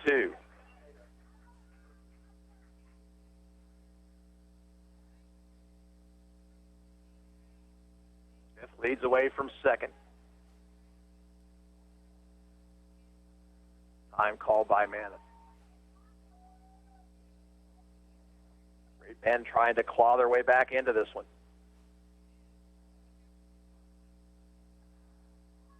Stretch, 2-2 pitch. Fastball, and it hit him.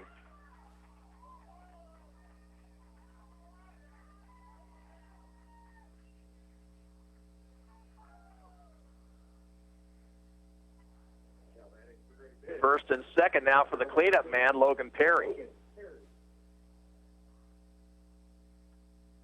No warm-up action for the Arrows. I'm not sure who the next person in would be here today. Boehm has the ability to throw, but he's behind the plate right now. You have lots of other pitchers, but they haven't pitched much. You have Colson Beam, Cale Clark, Cody Mitchell, Brody Mundell, perhaps even Donovan Sudi, but they just haven't pitched very often. As Perry stands in, he's 0 for 2. Hits this one into right center field. That's going to drop for a hit. Finch over quickly. Runner rounding third, heading for home, and the throw won't be in time. And now it gets past Boehm, and there goes the runners to second and third. Mistake by Maxwell. He should have allowed that run to score. Now batting for Great Bend, number 5. Third baseman, number 27, Coy Grass. And it's 10-4.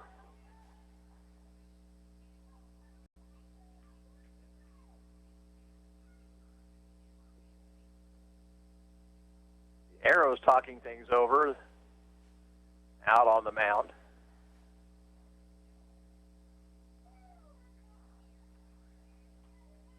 As Coy Brock comes to the plate, Brock is 0 for 2. Here's the Great Bend batters are starting to time Brock Huddleston. There's a chopper to the shortstop. Run will score. Rankin's throw is in time. Looked like it was going to sail, but it came down all right. Manis scores to make it 10-5. Perry now at third base, 2 away for Peyton Mahler. Mahler has struck out and singled. That single, a bunt single, his last time up. Reaching for it, fouls it off. Boehm looks up, but he'll have no play.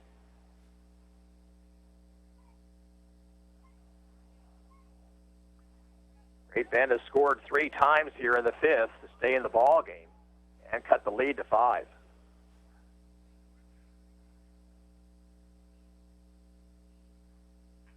Hit to left. On the run is Ferguson. It's over his head, and it bounces over the fence for a ground rule double. And the Arrows really need to think about making a pitching change here. Now a 10-6 game. And Corey Burnham, who is 2 for 2, the batter.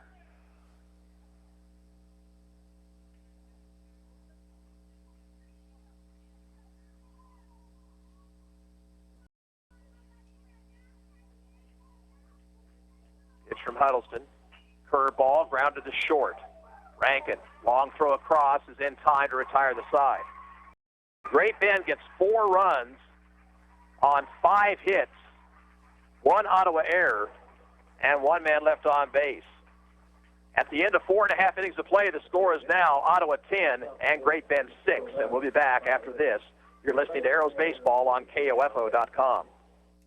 Ready for fall sports? You know, youth soccer and flag football, adult volleyball. Just head online to orcottawaks.org. All the information you need from date, location, and schedule are there. Pick the sport you're interested in, then sign up online or at the Gobbert Building, 705 West 15th Street, Ottawa. The staff at the Ottawa Recreation Commission wish the Ottawa Arrows the best of luck in the state tournament. Bring home that 3rd straight AAA state championship.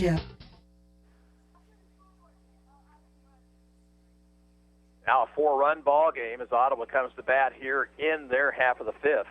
Grant Maxwell will lead it off, then Keegan Finch and Jared Peretti.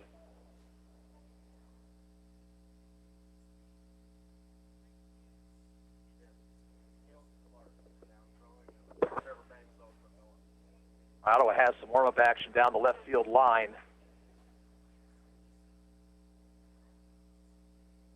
Arrows were 3 outs away from ending this thing, and then between the bunts and the fact that Great Bend started timing Brock Huddleston's pitches, they got 4 runs to get back in this ball game.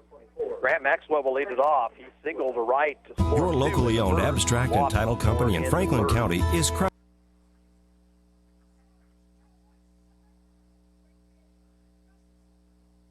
Stretch, pitch, over at the knee, strike called.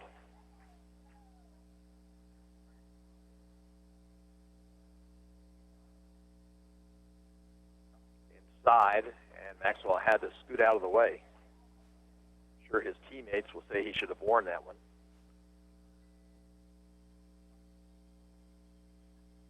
Swing and a miss, and it's 1-2.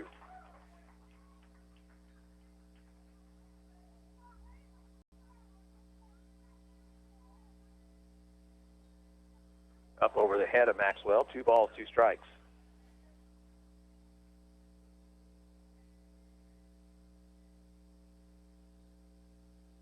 whether you're building or remodeling, you want your 2 pitch. Inside, almost hit him. Count runs full.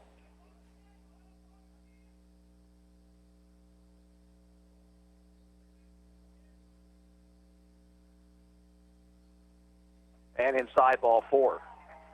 So leadoff walk to Maxwell. The batter is Keegan Finch. Finch, a 3-run homer in the first, walked in the third.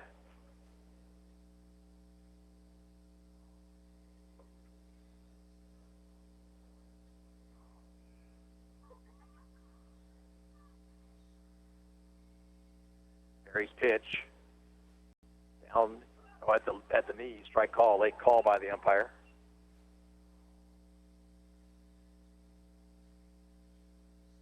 Arrows need to get the bats going once again. Pitch in the dirt, 1-1.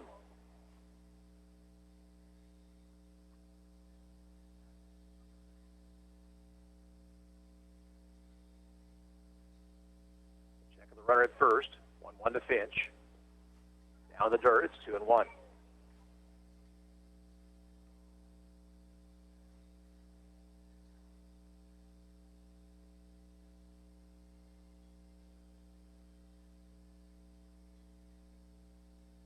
Maxwell safe lead at first base.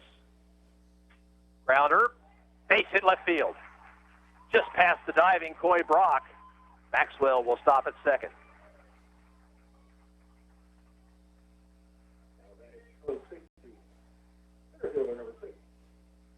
Jared Perenny, the batter. Sacrifice fly his last time up, 1 for 2 with a run scored and an RBI. Let's see if Ottawa bunts here.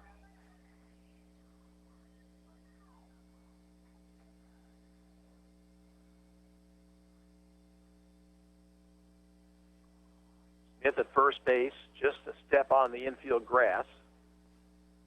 Brock even with the bag at third. Perenny takes a strike.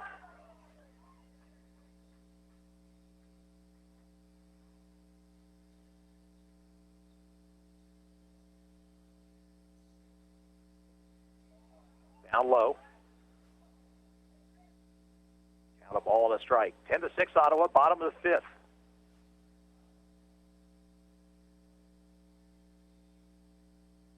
Way outside. Nice play by Manath on the backhand to keep that one from going back to the screen.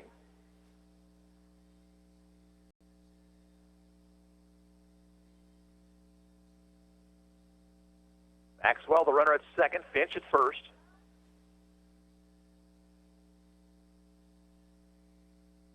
One to Perenny. Popped it up. Infield fly rule is called, and Burnham will make the catch, 1 away.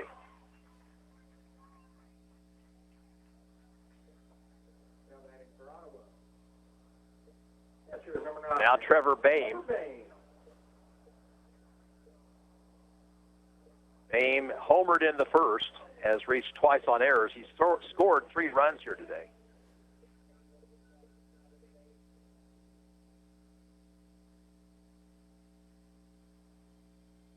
The Arrows need some runs right here. They need to answer that 4-run outburst. In the dirt, Manath blocked it, kept Maxwell at second.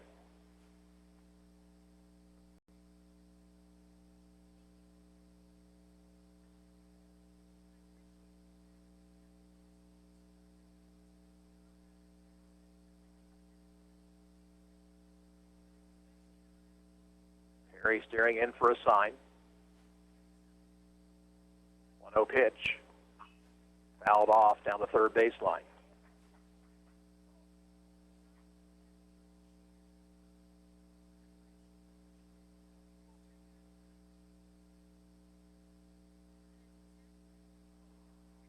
One away. Runners at first and second. 1-1 to Bain. Way out in front of it and fouls it off down the left field line. The Arrows are thinking they can hit some more home runs here, and that's not the best strategy. Hit the ball hard, put it in play.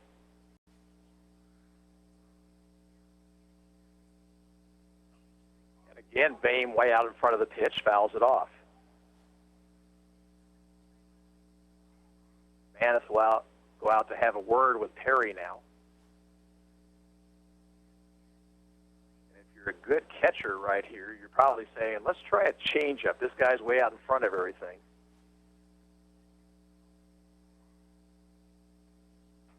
Right now, Bain is a very aggressive hitter, ordinarily a very patient hitter. He's got 25 walks this season. Another 1-2 pitch. And there's the changeup, and it missed high and outside.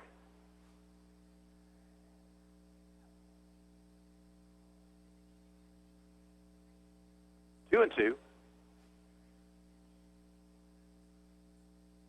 Struck him out with a breaking ball. So 2 outs in the inning. For Ottawa. And the batter, Trenton Ferguson. Number 35. Ferguson, an infield single his last time up, is 1 for 3.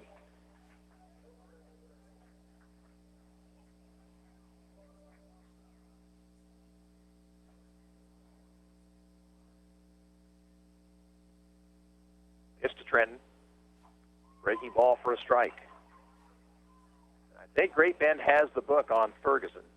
Throwing a lot of off-speed breaking stuff.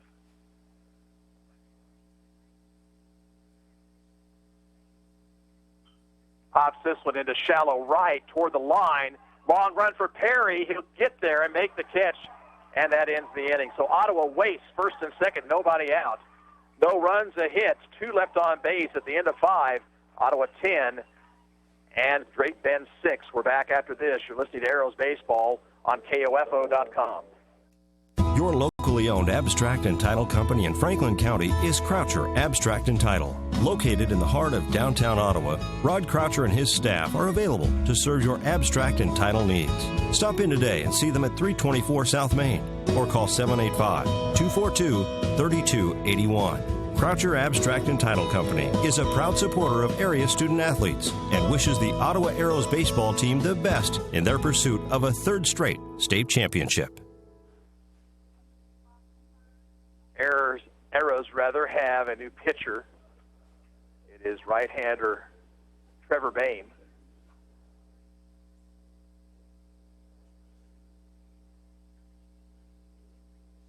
Brock Huddleston stays in the ball game, goes to first base.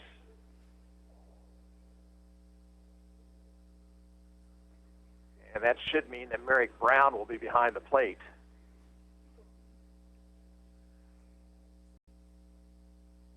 Arrows got 7 in the first, picked up 1 in the second.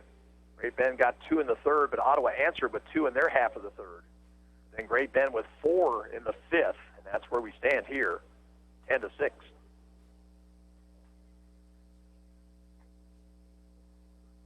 Well, Trevor Bain will be a distinct contrast to what they've seen so far. He's a hard-throwing right-hander.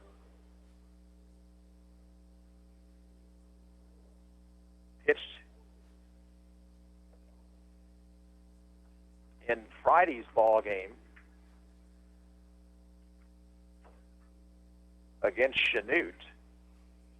Didn't get a batter out, but runner was retired on base after a base hit that he gave up. Here comes Brown. Brown will bat in Maxwell's spot of the order.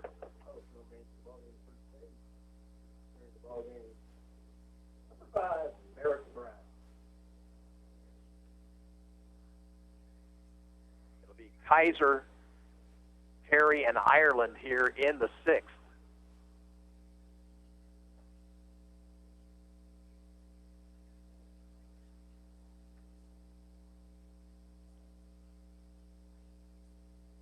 Arrows with 10 runs on 10 hits.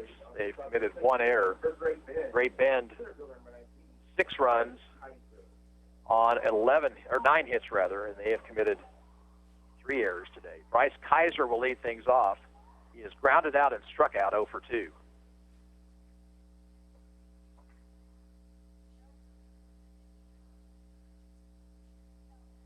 Brock Huddleston goes 5 innings, allows 6 runs.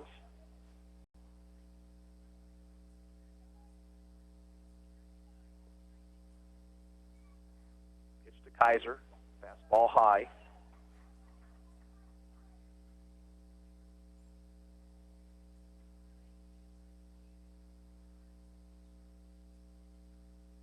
Bain, one of those pitchers that works from the stretch under all circumstances. Ball for a strike, 1-1.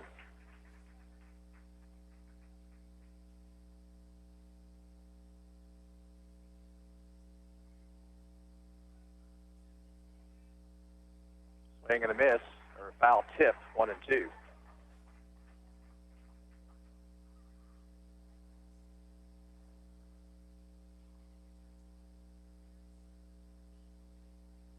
And Bames 1-2 delivery. Curveball, bounce to the shortstop. Rankin up with it. Throw in time, 1 away.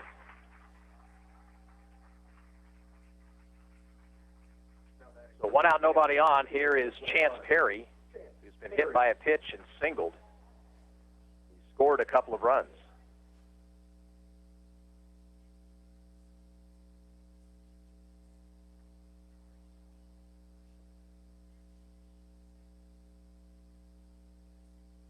Pitch, strike, outside corner at the knees.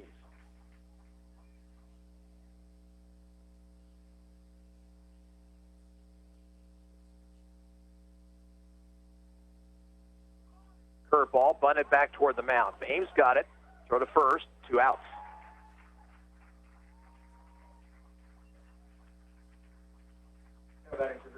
So base 52 outs for Connor Ireland.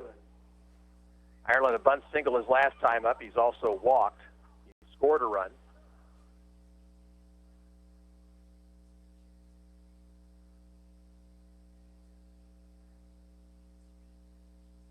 Bames pitch in the dirt.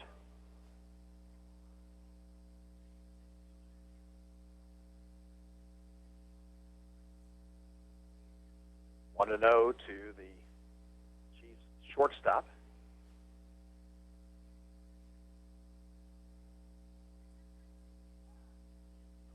Fastball high, 2-0.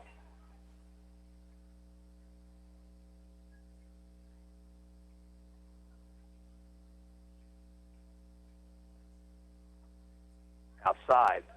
3 balls, no strikes to Ireland.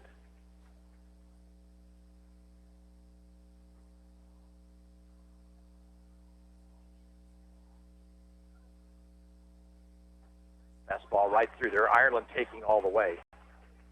Count now 3-1.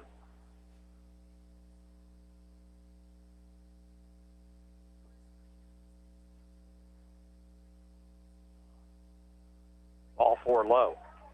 So 2 out base runner brings Braden Smith to the plate. Smith is 2 for 3, singles in the 3rd and the 5th. His base hit in the 3rd drove home a run.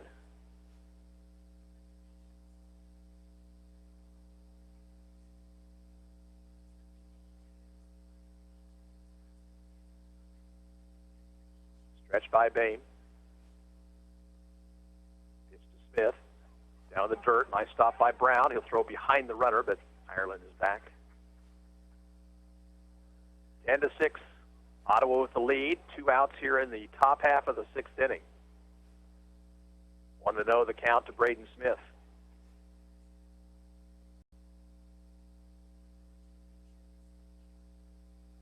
Pitch high, 2-0.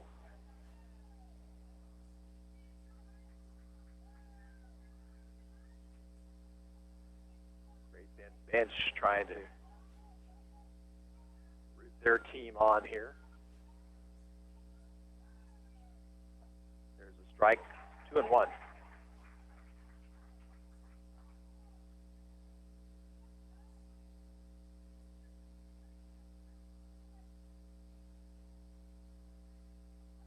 Smith holds the bat high.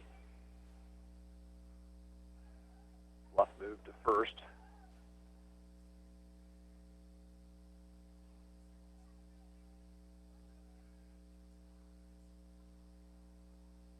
One delivery. And it's above the letters, 3-1. Maneth on deck.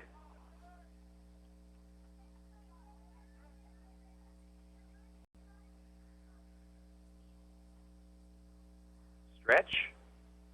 Now the 3-1 pitch. Runner goes, pitch is outside, and there's no throw. Well, there wouldn't be any throw, it's ball 4. So 2-out walks will get Jared Maneth to the plate. Maneth 0 for 2, hit by a pitch and scored a run his last time up.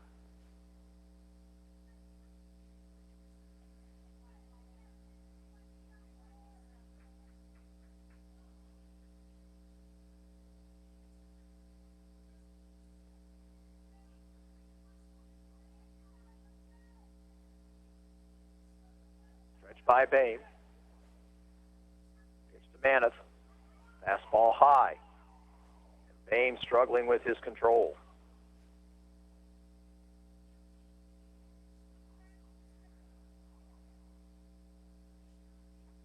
Fastball for a strike, 1-1.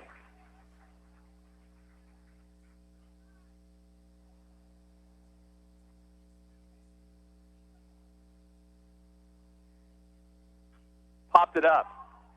Playable. Sudi, the third baseman, will give way to the shortstop, Rankin, and Rankin has it to retire the side.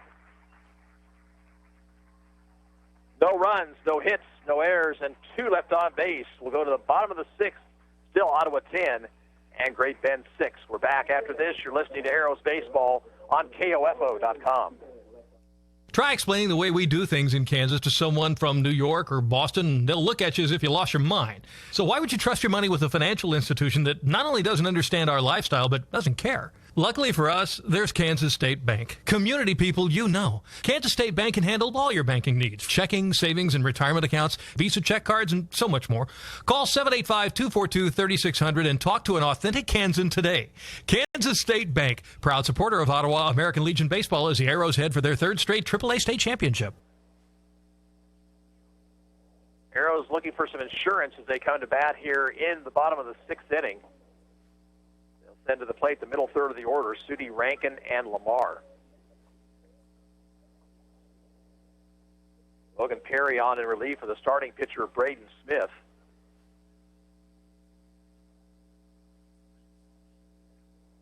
He has worked 2 scoreless innings, although Ottawa threatened. The 2 on, nobody out in the 5th, came up empty.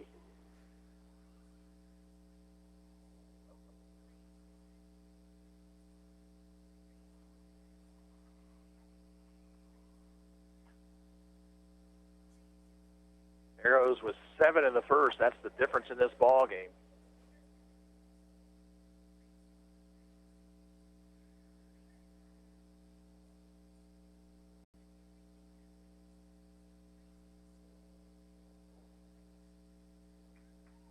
Donovan Sudi in this one is 1 for 3, a ground rule double back in the 1st inning.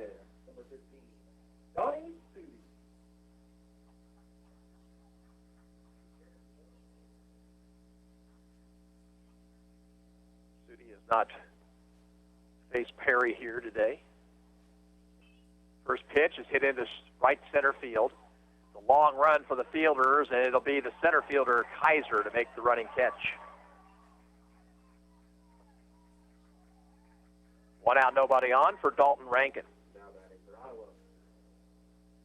Rankin 0 for 1. He's been walked twice intentionally.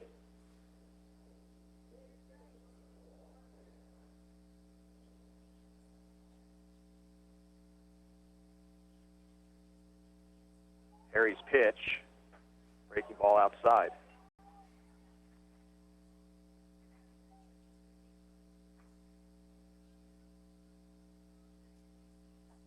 Another breaking ball outside, 2-0. Yeah, they're really pitching carefully here to Rankin, who hurt him yesterday. Strike outside corner at the knees. 2-1. Time asked for by Rankin.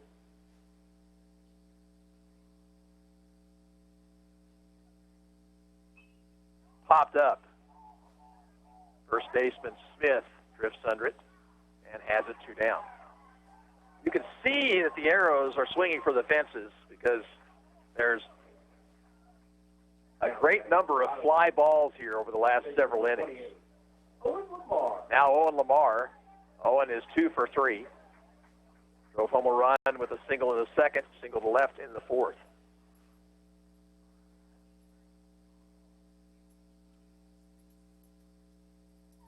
Over at the knee, strike one.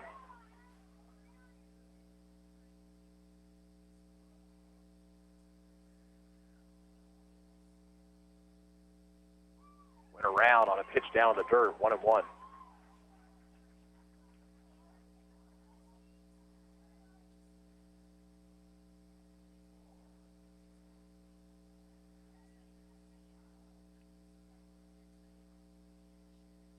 From the stretch position, 1-1 pitch. That went down low, 2-1. Bases empty, 2 outs, bottom of the sixth. Ottawa leads Great Bend 10-6. Chopper to the third baseman.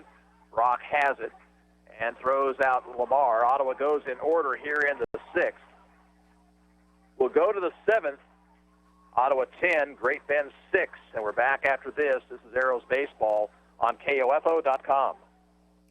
Being your local hometown chiropractic clinic for over 50 years lends itself to being a longtime supporter of the area sports teams, including the Ottawa American Legion baseball team. Ottawa Chiropractic Clinic wishes this year's squad the best as they work toward the result they want, a third straight state championship. When you want results in reducing your pain and improving your overall wellness with traditional chiropractic care, call on the experienced team of Dr. Mike Hyatt and Dr. Sherry Jung at the Ottawa Chiropractic Clinic, 15th and Main in Ottawa, 242-4001, or visit ottawachiropractic.com.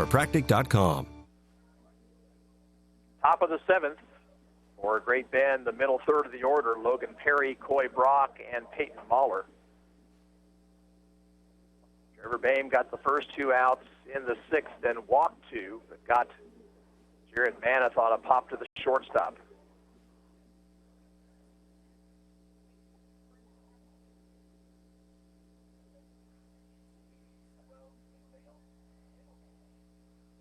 Logan Perry will lead things off. He singled to right center and drove home a run his last time up.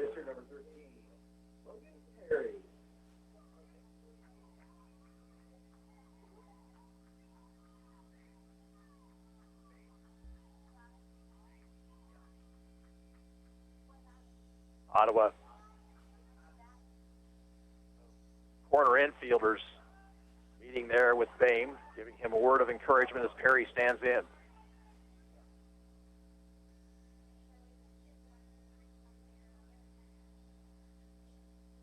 Pitch to Perry, hit down the right field line, and that is going to be caught by Keegan Finch. Perry hit it right on the money, but Finch with a nice running catch to his left. Now Coy Brock, the batter. Brock is 0 for 3.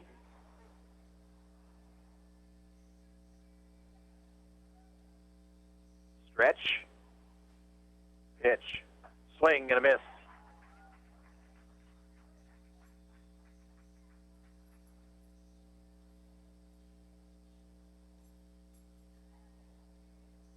Fastball missed outside. 1 ball, 1 strike.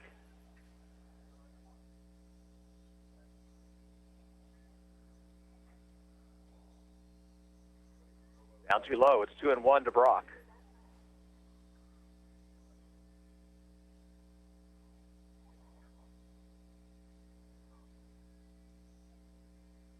Line up the middle at the base hit into center field for Brock.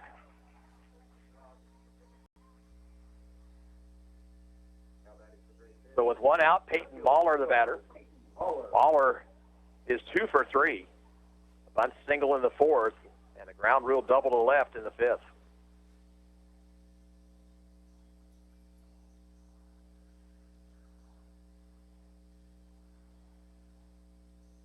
Stretch by Bame. Pitch. Strike at the knees.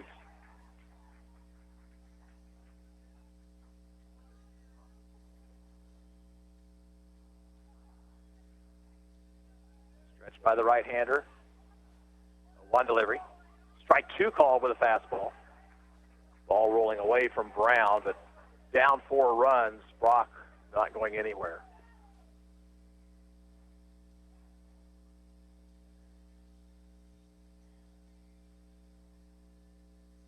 Bame shakes off the signs. And the 0-2 pitch. Fastball fouled out of play. Came upstairs thinking Mahler would bite. He did, but got that on ball.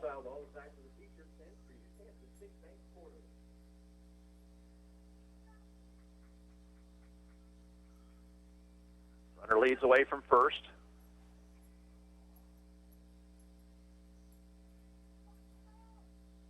And another 0-2 pitch. Pop foul, backing out of play.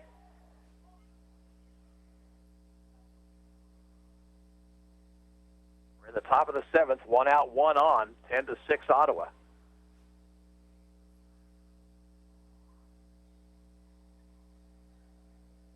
Time asked for by Mahler and granted.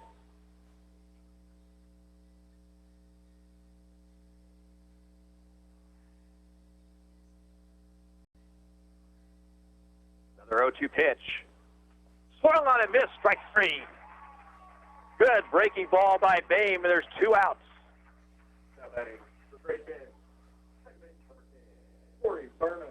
Corey Burnham, 2 for 3, the batter.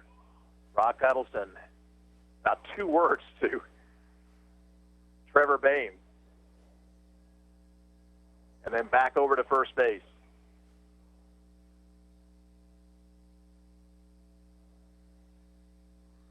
Runner goes. Pitch is swung on and missed. There'll be no further.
Your locally owned abstract and title company in Franklin County is Croucher Abstract and Title. Located in the heart of downtown Ottawa, Rod Croucher and his staff are available to serve your abstract and title needs. Stop in today and see them at 324 South Main or call 785-242-3281. Croucher Abstract and Title Company is a proud supporter of area student athletes and wishes the Ottawa Arrows baseball team the best in their pursuit of a 3rd straight state championship. Electricity. Where would we be without it? Yeah, in the dark.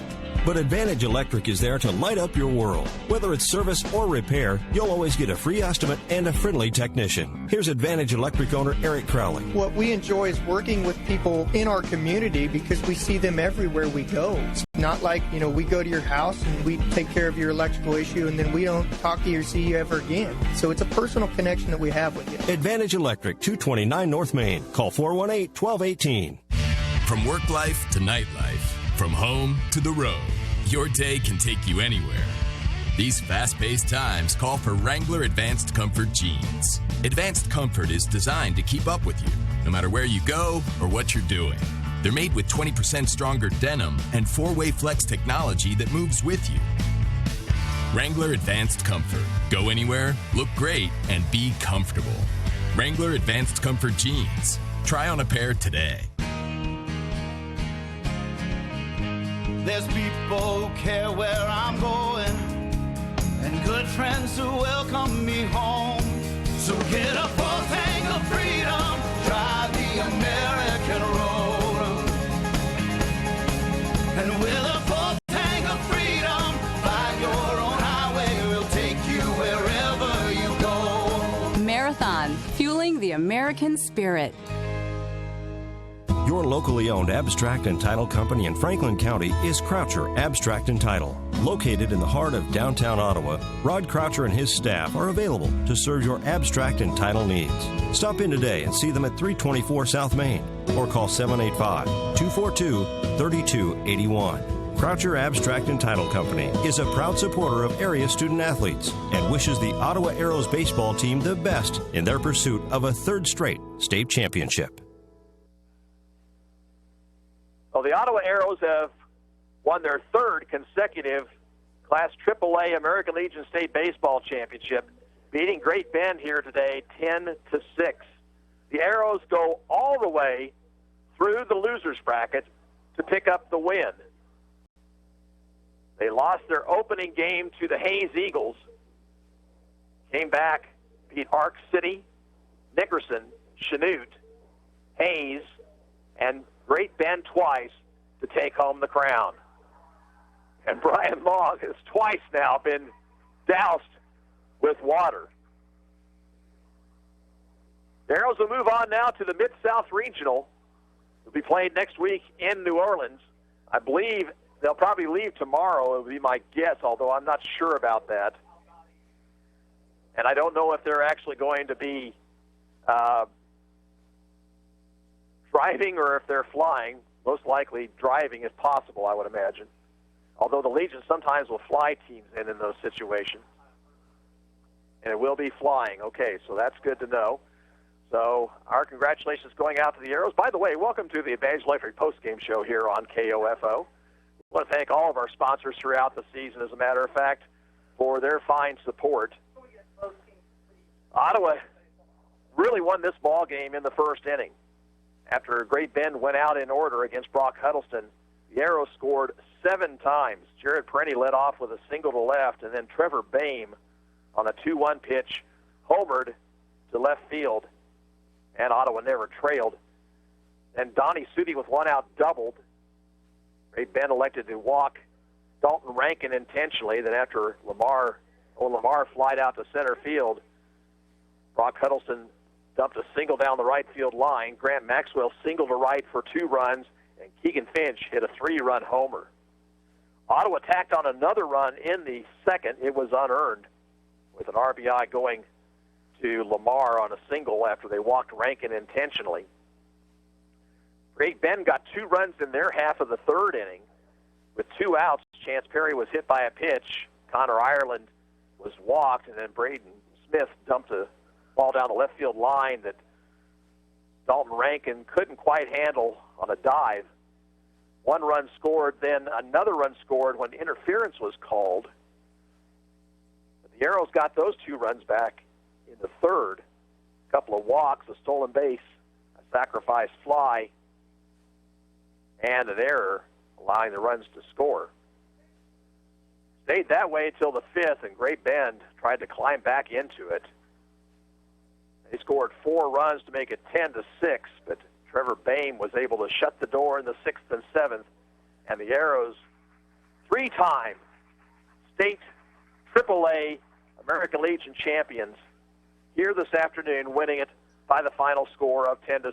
We're going to hope to have some interviews for you here a little bit later on But we're sending right back now for a quick timeout. You're listening to the Advantage Electric postgame show on KOFO.com. Whether you're building or remodeling, you want your project to be unique to you. Eric Crowley of Advantage Electric can help. Something recently we've started is custom lighting. Making custom lights, I've noticed it's a new trend. Not everybody wants the big, box light fixtures that you can buy. Everybody's looking for something eclectic nowadays and new and a conversation piece. Your ideas come to life. Anything and everything that you could think of that you could possibly make a light fixture out of, we could certainly do it. Advantage Electric, 229 North Main. Call 418-1218.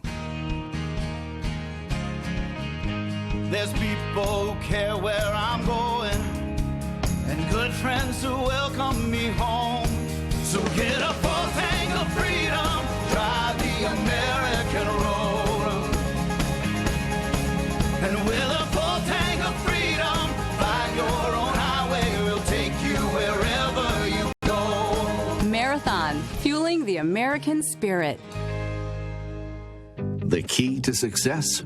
Keep it simple, especially when it comes to hiring. And nobody makes it easier than Indeed.com. Post a job in minutes. Set up screener questions. Manage your candidates from one dashboard. According to an independent study, 5 times more hires are made through Indeed than any other job site.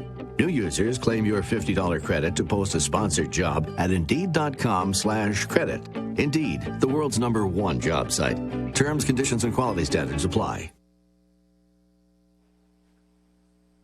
Back here at Harvey Drake Field, the Sportsmanship Award being presented to Jared Maneth of Great Bend. I believe we had 2 players that were tied for the batting champion, and if I remember correctly, it was Jake or Aaron Haviland of Chanute and also Tanner Schrog of Nickerson, both batting .500 in the tournament. Now the runner-up plaque being presented to the Great Bend Chiefs.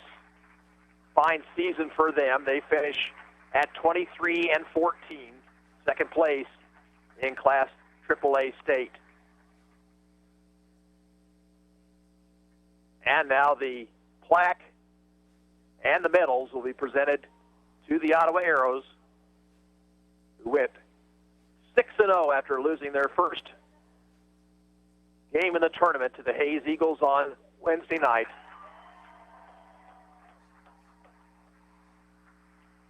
And it's being passed down the line. All the players will get a chance to take a look and hold that state championship plaque. Now the medals will be presented to the Arrows.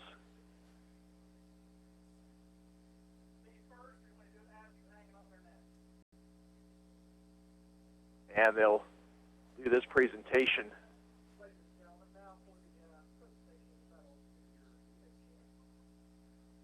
Ottawa finishing this part of their season 37-9. Donnie Sudi, cleanup man, third baseman throughout the year. Now Dalton Rankin, who had a fine state tournament, coming through with a great pitching performance yesterday, and also went 3 for 4 in that first championship game. And Chance Crowley kept Ottawa in the tournament with a good pitching performance against Nickerson on Friday afternoon. Brock Huddleston, who won the finals of the losers bracket with a 2-out, 2-run double in the 7th inning. Trevor Boehm, catcher, right fielder, all-around aggressive ball player, and he really kind of sets the tone for this team in a great number of ways. Jared Perenni, the center fielder, setting the table all throughout the year. Brody Mundell, who played some good second base for the Arrows, also did some work on the mound. Cody Mitchell really kind of came into his own this season. He didn't get a chance to pitch in this tournament. Did a much better job this year on the mound. Merrick Brown, who finishes out his Legion career with another state medal. Cale Clark, who pitched in 5 ball games for the Arrows throughout the year. Grant Maxwell, who couldn't play much last year, was cut from the high school team and did good work for the Arrows here this year. Colson Bean, who pitched in 5 ball games for the Arrows this season. Spencer Mays, who lost his mother to cancer here about a week and a half ago, and just an inspirational ball player for this team. Keegan Finch, a 4-year player on the Arrows baseball team gets his state medal, as does Trenton Ferguson, who finishes out his Legion career, headed now to Barton County Community College. Johnny Nash, who pitched in yesterday's game against Hayes and got the win, or kept Ottawa in the ball game in that game. The win actually went to Brown. And Owen Lamar, who played a great second base and hit over 400 on the season, and Alex Trinkle, who didn't get a chance to bat much, but he was a great courtesy runner and pinch runner for this team throughout the year. So that's your 2017 Ottawa Arrows state champions of Class AAA baseball.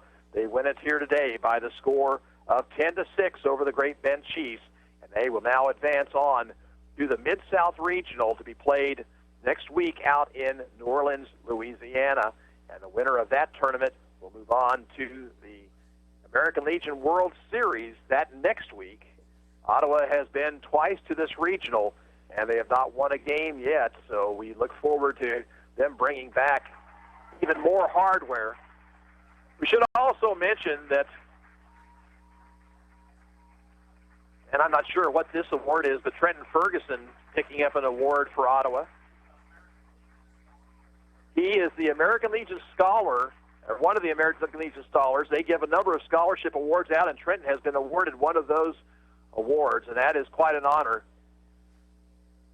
And so he will take that with him as he travels to Great Bend for his schooling at Barton County Community College. We also want to mention all of the coaches for the Arrows, most notably the three that have been with this team throughout, and that being head coach Brian Long and his assistants Spencer Hawkins and Nathan Roth, but also Scott Steven, as well as Brian Thompson, who come on board here for this AAA tournament. And so now some of the Arrows over to shake hands with the Chiefs players.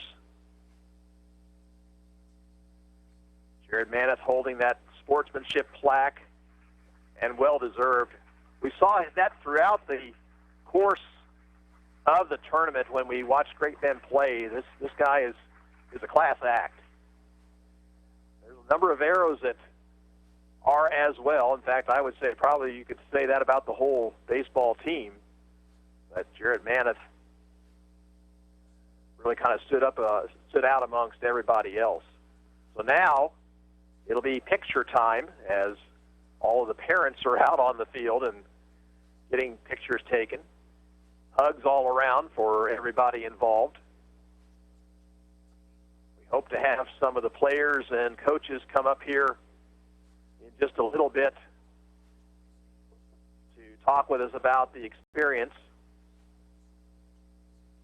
Little Reese Long is holding that plaque. He grabbed a hold of the zone plaque and wouldn't let it go, I think, for the entire weekend after Ottawa won down in Chanute a couple of weeks ago.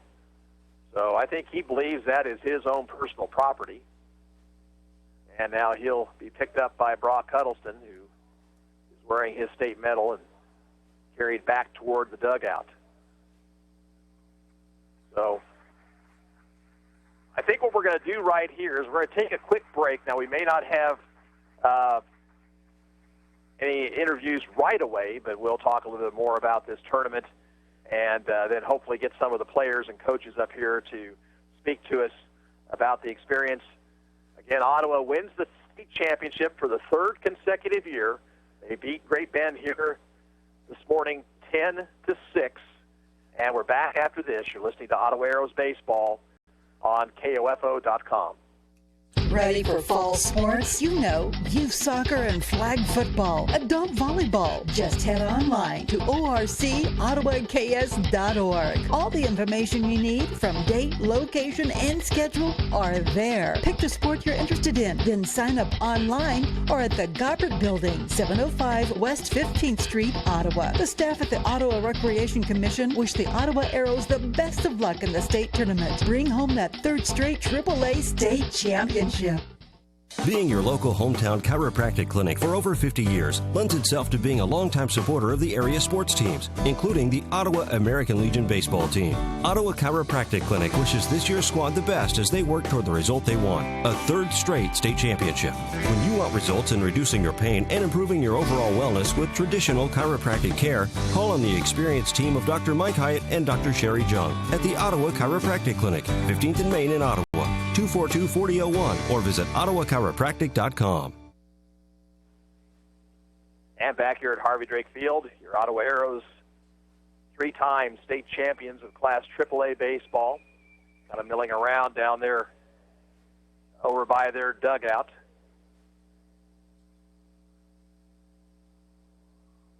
Pictures are being taken. Of course, one of those pictures will end up going down to New Orleans for the program for the Mid-South Regional. And Ottawa has participated in this regional twice. They've been very competitive, but they have yet to win a ball game, so they'll look to break that streak here this season.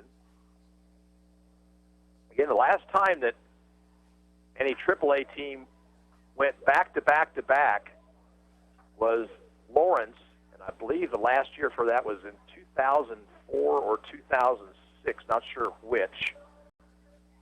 But Ottawa winning in McPherson 2 years ago, taking home the title in Great Bend last year, and here on their home field, picking up the third consecutive championship, coming all the way through the losers bracket to do so.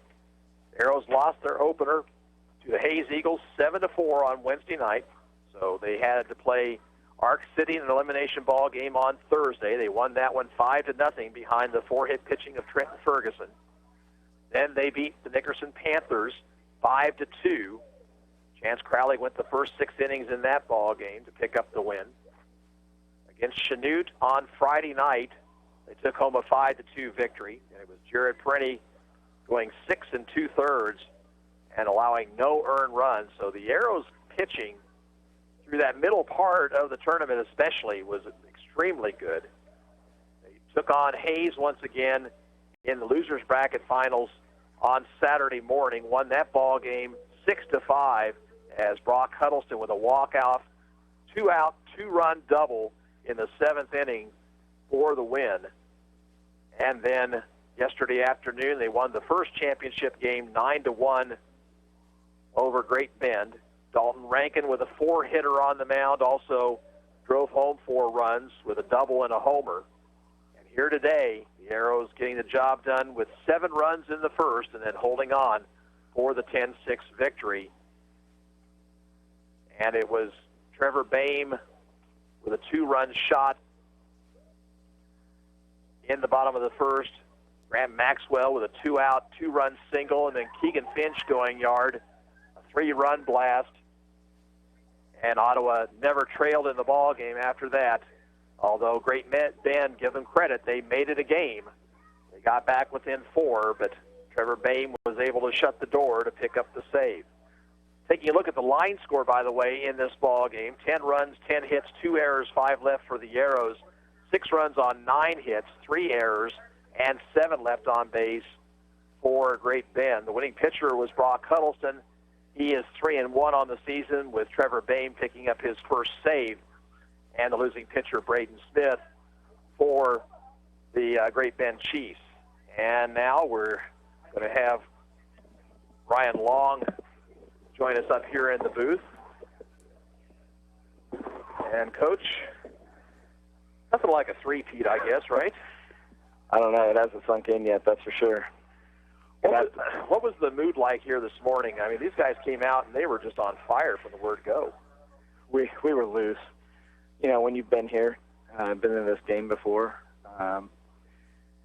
we knew what to expect from what we needed to do, and it came out and swung the bats well. We did that again last year, too. Swung the bats well early. You never expect a 7th spot on the board in the first inning, but, hey, we knew what we were getting into, and we just swung the bats well and got some runs across early, and it allowed Brock to go out there and do his thing. Talk a little bit about how difficult it is to, lose that first ball game and then come back and win 6 with all that pressure on you. Well, it's got to be difficult because it's never been done from what we've been told before. So, we lost that first game, and we could have very easily just rolled over and called it a day. But these guys just came out and battled their butts off the last few days, and we were very clear with what our expectations were. We were very clear with what we needed to do. And behind the excellent pitching that we knew we had and the depth that we had, it just, we were able to get some things accomplished, and we got it done. Well, from your standpoint, the first one had to be sweet because it was in your hometown. The second one was sweet because it's 2 in a row. This one has got to be really sweet. Yeah, for a myriad of reasons. This is very, very sweet, and to see these guys, battle through. It hasn't been a smooth year. We knew the target was going to be on us, maybe more so this year than in prior years, and we welcomed that. We did the things that we needed to do to embrace that target and embrace that challenge, and I can't say enough about these guys. This is a special group of young men, and you can't go, when you're in a program like this, you can't start comparing teams, and you can't start comparing, championships. They're all very special.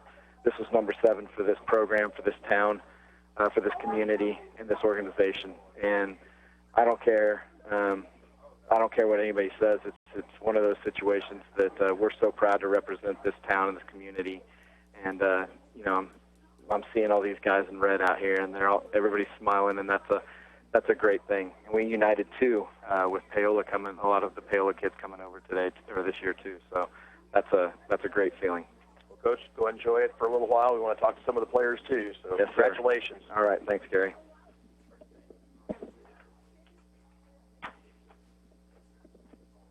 Brock Huddleston's going to join us now.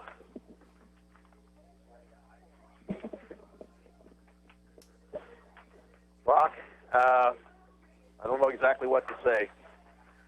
First of all, you kept us in this thing with that double to right center with 2 outs in the 7th yesterday, and now come out here on, kind of short rest, really, and pitched the first 5 innings of this state championship win. Tell us a little about what it was like. I understand that you weren't sure if you were going to be able to go today. Yeah, against Chanute in the elimination game a couple days ago, Dalton Rankin hit one that I could have sworn was out of here, but it hit the bottom of the fence, and I thought it was gone. I was jumping up and down and twisted my knee, and I just had to kind of fight through it to get to the rest of the games.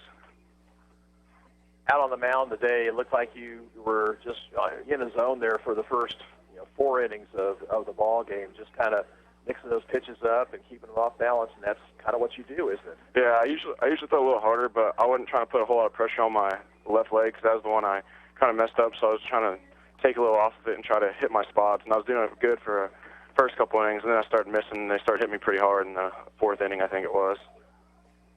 Tell us a little bit about your at-bat yesterday against Hayes.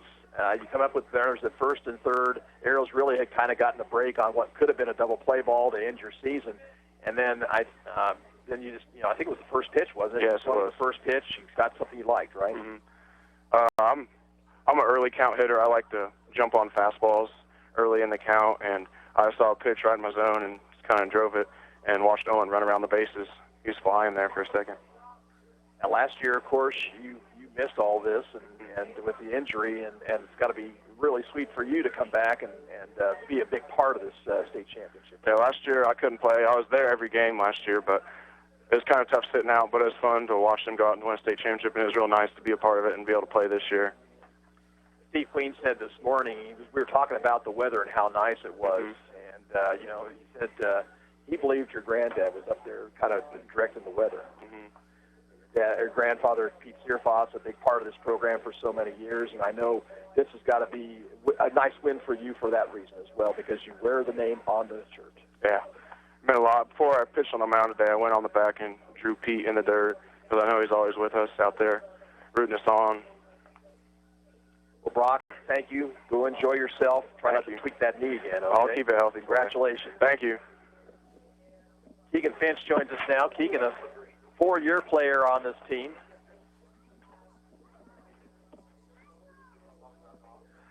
Keegan, you know, the first year, guys got all the way to the championship game and couldn't quite get it done, and now 3 consecutive wins for this baseball team. Yeah, that's definitely a big thing for us. Is we got that little taste of, we just need that little extra push. Lost in that last inning that first year, and then after that, we definitely shot up and took charge every state tournament. And we actually we've lost a game in every single one of these tournaments, but we figure that if we're going to lose one game, we always think of it, if we're going to lose one game and we don't lose the next one, then we might as well just win the whole thing, because we'd rather take the 2 losses, but we just want to get after it. If we're going to win one game, then why not just take it all? So here's a stat for you. The Arrows have played in now 12 elimination ball games in state tournaments over the last 3 years and won all 12 of them. That is something that you just don't see much. I mean, the Royals kind of did something like that here a few years ago, a couple of years ago with their run, but golly, it's just amazing to me.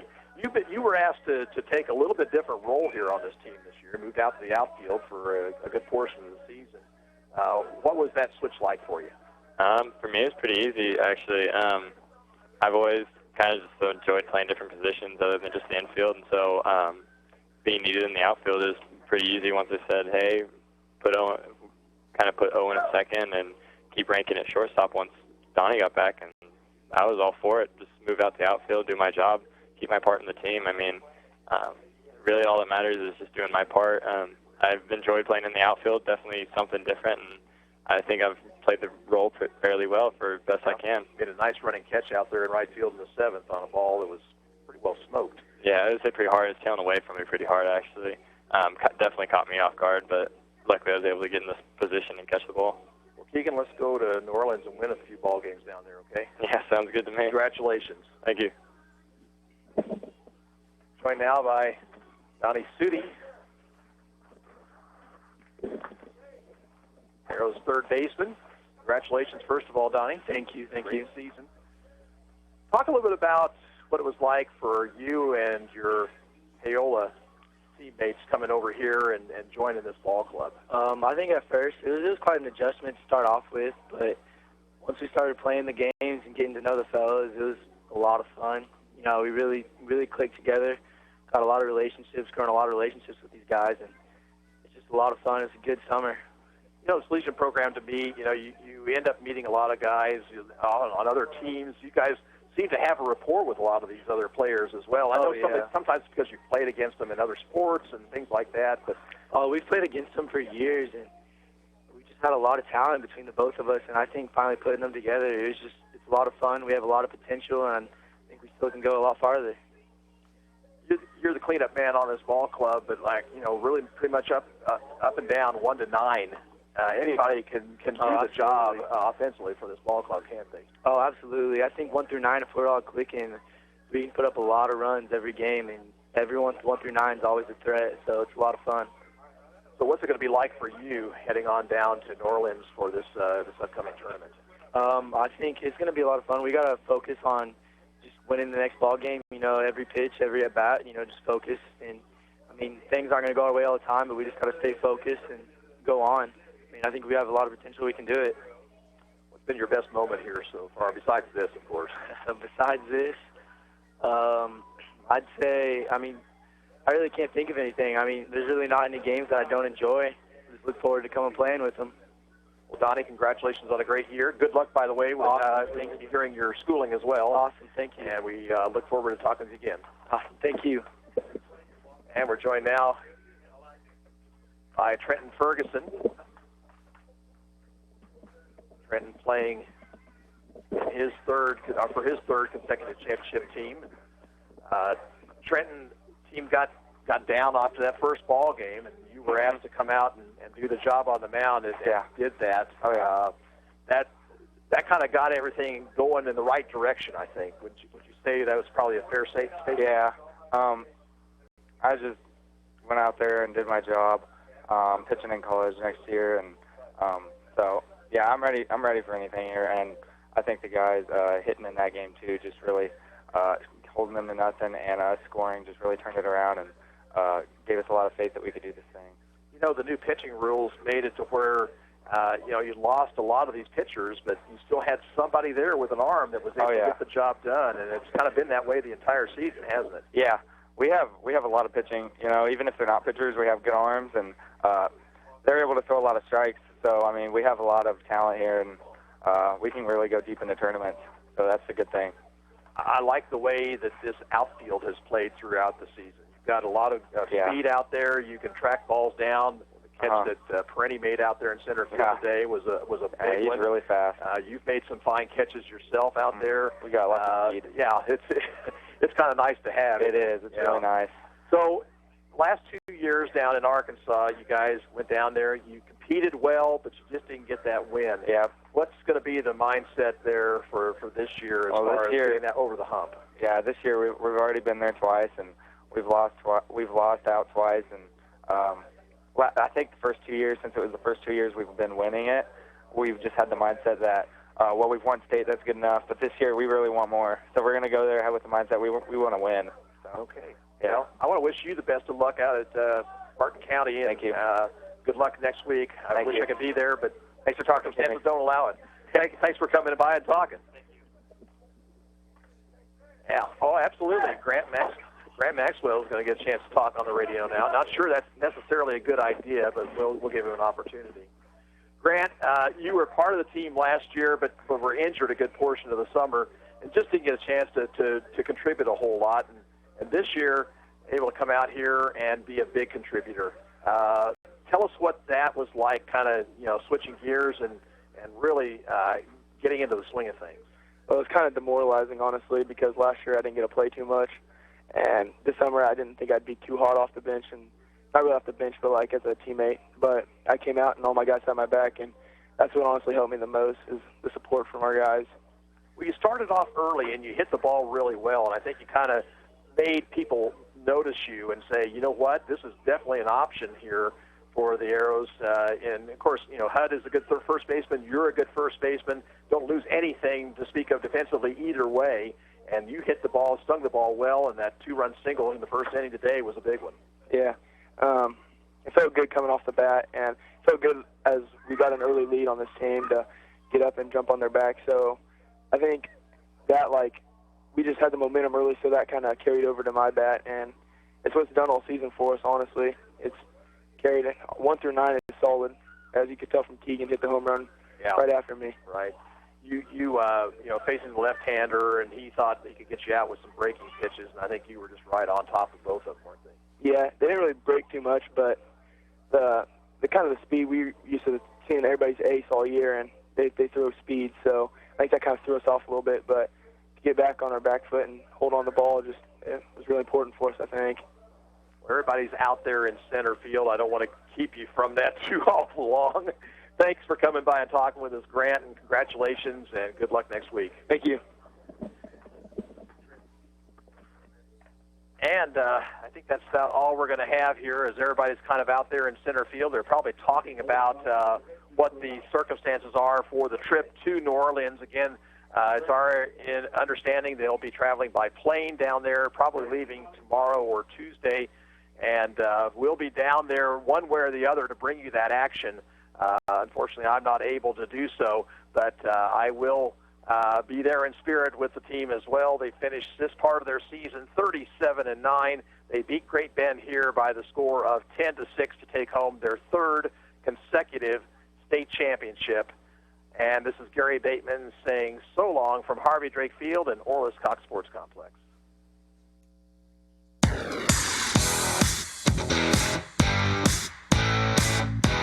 We hope you enjoyed this broadcast of Ottawa Arrows American Legion Baseball from the AAA State Tournament in Ottawa. Brought to you by Kansas State Bank, Ottawa Recreation Commission, Croucher Abstract and Title, Wise Guys Construction, and the Ottawa Chiropractic Clinic. This has been an exclusive presentation from your sports source for East Central Kansas, 1220 and 103.7 FM, KOFO.